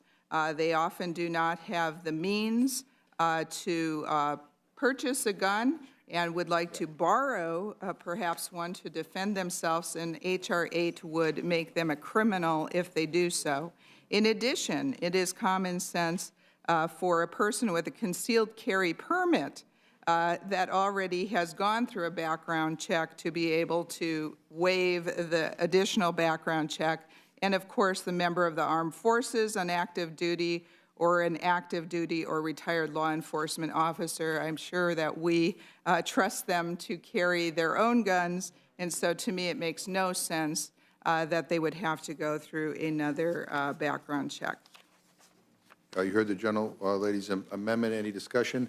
I just want to ask unanimous consent to insert in the record a statement for the National Task Force to End Sexual and Domestic Violence opposed to this and some other amendments that have been raised here today. So no other discussion. The vote will be on the Lesko amendment. All those in favor say aye. Aye. Opposed, no. No. Opinion of the chair, the noes have it. Aye. Roll call vote, please. Clerk will, roll call vote has been requested. Clerk will report, call the roll. Mr. Hastings? No. Mr. Hastings votes no. Mrs. Torres? Mrs. Torres votes no. Mr. Perlmutter? Mr. Perlmutter votes no. Mr. Raskin? Mr. Raskin votes no. Ms. Scanlon? Ms. Scanlon votes no. Mr. Morelli? Ms. Shalala? Ms. Shalala votes no. Mr. Desaulnier? Mr. Desaulnier votes no. Mr. Cole? Mr. Cole votes aye. Mr. Whittle? Mr. Whittle votes aye. Mr. Burgess? Mr. Burgess votes aye. Mrs. Lesko? Aye. Mrs. Lesko votes aye. Mr. Chairman? No. Mr. Chairman votes no. Clerk, report the total. 4 yeas, 8 nays. Members not agreed to. Any further amendments? Mr. Lesko. Chair, I do have several more amendments. Okay. Mr. Chair, I have an amendment to the rule to make an order. Amendment number 11, offered by myself, Mrs. Lesko from Arizona. This amendment allows for the transfer of a firearm to a victim of domestic violence or sexual assault who has an order of protection issued by a court. I think I've already explained this, and with no disrespect to the National Task Force, I have been in this position, and so I think that I would know what, I have the experience, and so I would ask members to vote for this. Heard the Lesko amendment. Any discussion? Hearing none, the vote is on the Lesko amendment. All those in favor say aye. Aye. Opposed, no. No. Opinion of the chair, the noes have it. Ask for a roll call vote. Roll call vote is requested. Clerk will call the roll. Mr. Hastings? No. Mr. Hastings votes no. Mrs. Torres? Mrs. Torres votes no. Mr. Perlmutter? Mr. Perlmutter votes no. Mr. Raskin? Mr. Raskin votes no. Ms. Scanlon? Ms. Scanlon votes no. Mr. Morelli? Ms. Shalala? Ms. Shalala votes no. Mr. DeSaulnier? Mr. DeSaulnier votes no. Mr. Cole? Mr. Cole votes aye. Mr. Woodall? Mr. Woodall votes aye. Mr. Burgess? Mr. Burgess votes aye. Mrs. Lesko? Aye. Mrs. Lesko votes aye. Mr. Chairman? No. Mr. Chairman votes Clerk, no. clerk report the total. 4 yeas, 8 nays. The amendment is not agreed to. Any further amendments? May I inquire how many more amendments you have? Because we might want to, 1, 2, 3, 4. all right, I think we're going to Want me recess make a for motion votes. all of them at You want to once? do all in one? Can we do that? Or if you do them all at once, we'll do it. Okay. All right. All right. All right. Thank you, Mr. Chair. I have an amendment to the rule to make an order amendment number 12 offered by myself, Mrs. Lesko. Amendment number 13 offered by myself, Mrs. Lesko. Amendment number 14 offered by myself, Mrs. Lesko. And amendment number 20 offered by myself, Mrs. Lesko. We had discussed these previously, and I think that they're all good. They're for law-abiding citizens. I think H.R. 8 gives undue burden on law-abiding citizens that already have background checks. With that, I request members to vote aye. You heard the gentlelady's amendment. All those in favor say aye. Aye. Opposed, no. No. Opinion of the chair, the noes have it. Want a roll call? Clerk, we call the roll. Mr. Hastings? Mrs. Torres? Mrs. Torres votes no. Mr. Perlmutter? Mr. Perlmutter votes no. Mr. Raskin? Mr. Raskin votes no. Ms. Scanlon? Ms. Scanlon votes no. Mr. Morelli? Ms. Shalala? Ms. Shalala votes no. Mr. DeSaulnier? Mr. DeSaulnier votes no. Mr. Cole? Mr. Cole votes aye. Mr. Woodall? Mr. Woodall votes aye. Mr. Burgess? Mr. Burgess votes aye. Mrs. Lesko? Mrs. Lesko votes aye. Mr. Chairman? No. Mr. Chairman votes no. Clerk will call, report the total. 4 yeas, 7 nays. The amendment is not agreed to. Are there any other amendments or discussion? Hearing none, the question is now on the motion offered by the gentleman from Maryland. All those in favor will say aye, aye. All those opposed say no. In the opinion of the chair, the ayes have it, and the motion is agreed to. The clerk will call the roll. Mr. Hastings? Mrs. Torres? Mrs. Torres votes aye. Mr. Perlmutter? Mr. Perlmutter votes aye. Mr. Raskin? Mr. Raskin votes aye. Mrs. Scanlon? Ms. Scanlon votes aye. Mr. Morelli? Ms. Shalala? Ms. Shalala votes aye. Mr. DeSaulnier? Mr. DeSaulnier votes aye. Mr. Cole? Mr. Cole votes no. Mr. Woodall? Mr. Woodall votes no. Mr. Burgess? Mr. Burgess votes no. Mrs. Lesko? Mrs. Lesko votes no. Mr. Chairman? Aye. Mr. Chairman votes aye. And how was Mr. Hastings recorded? He is not recorded. Mr. Hastings votes aye. All right, the clerk will report the total. 8 yeas, 4 nays. The ayes have it, the motion is agreed to. Accordingly, Mr. Raskin will manage this for the majority. All right, at this time, the chair will entertain a motion from the distinguished gentleman from California, Mrs. Torres. Mr. Chairman, I move the committee grant H.J. Res. 46 relating to the national emergency declared by the President on February 15, 2019, a closed rule. The rule provides 1 hour of debate equally divided and controlled by the chair and ranking minority member of the Committee on Transportation and Infrastructure.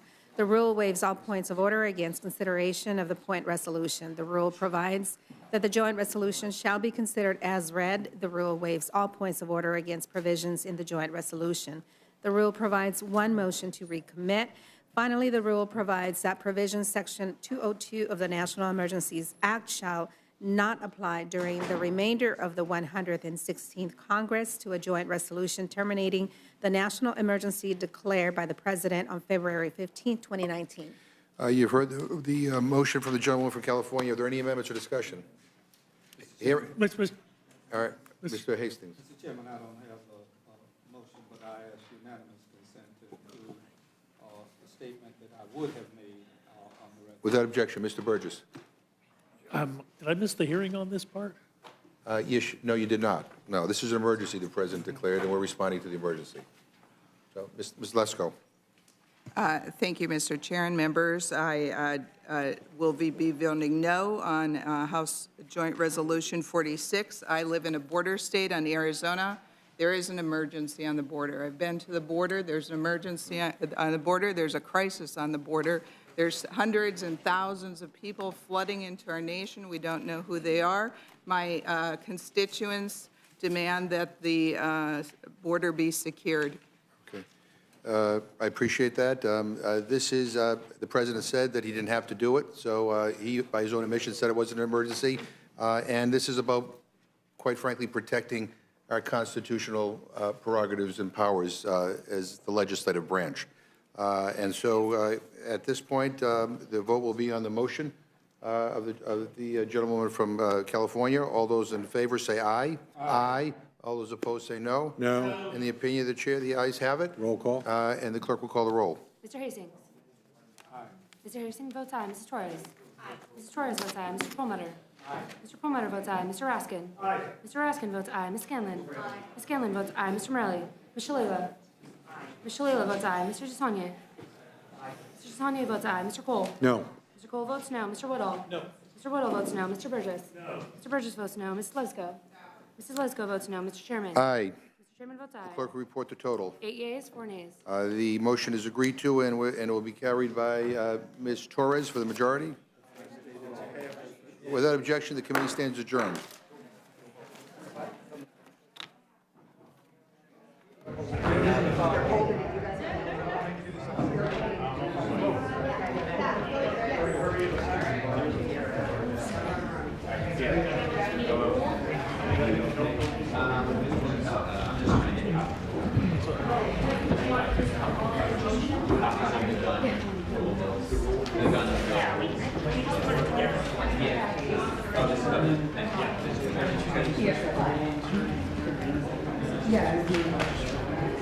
Yeah, sorry.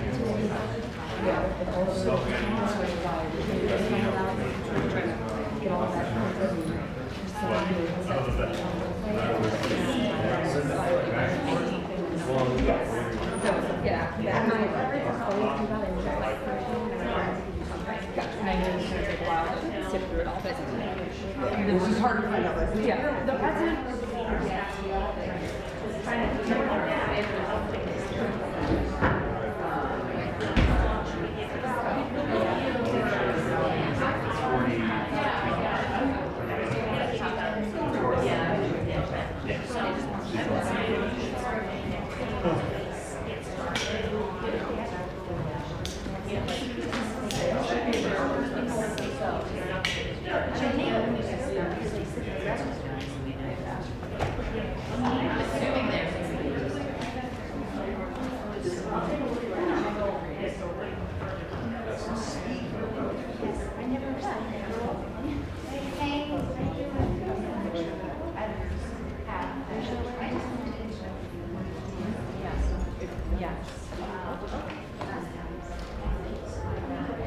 So the full House is expected to take up that resolution to terminate the President's national emergency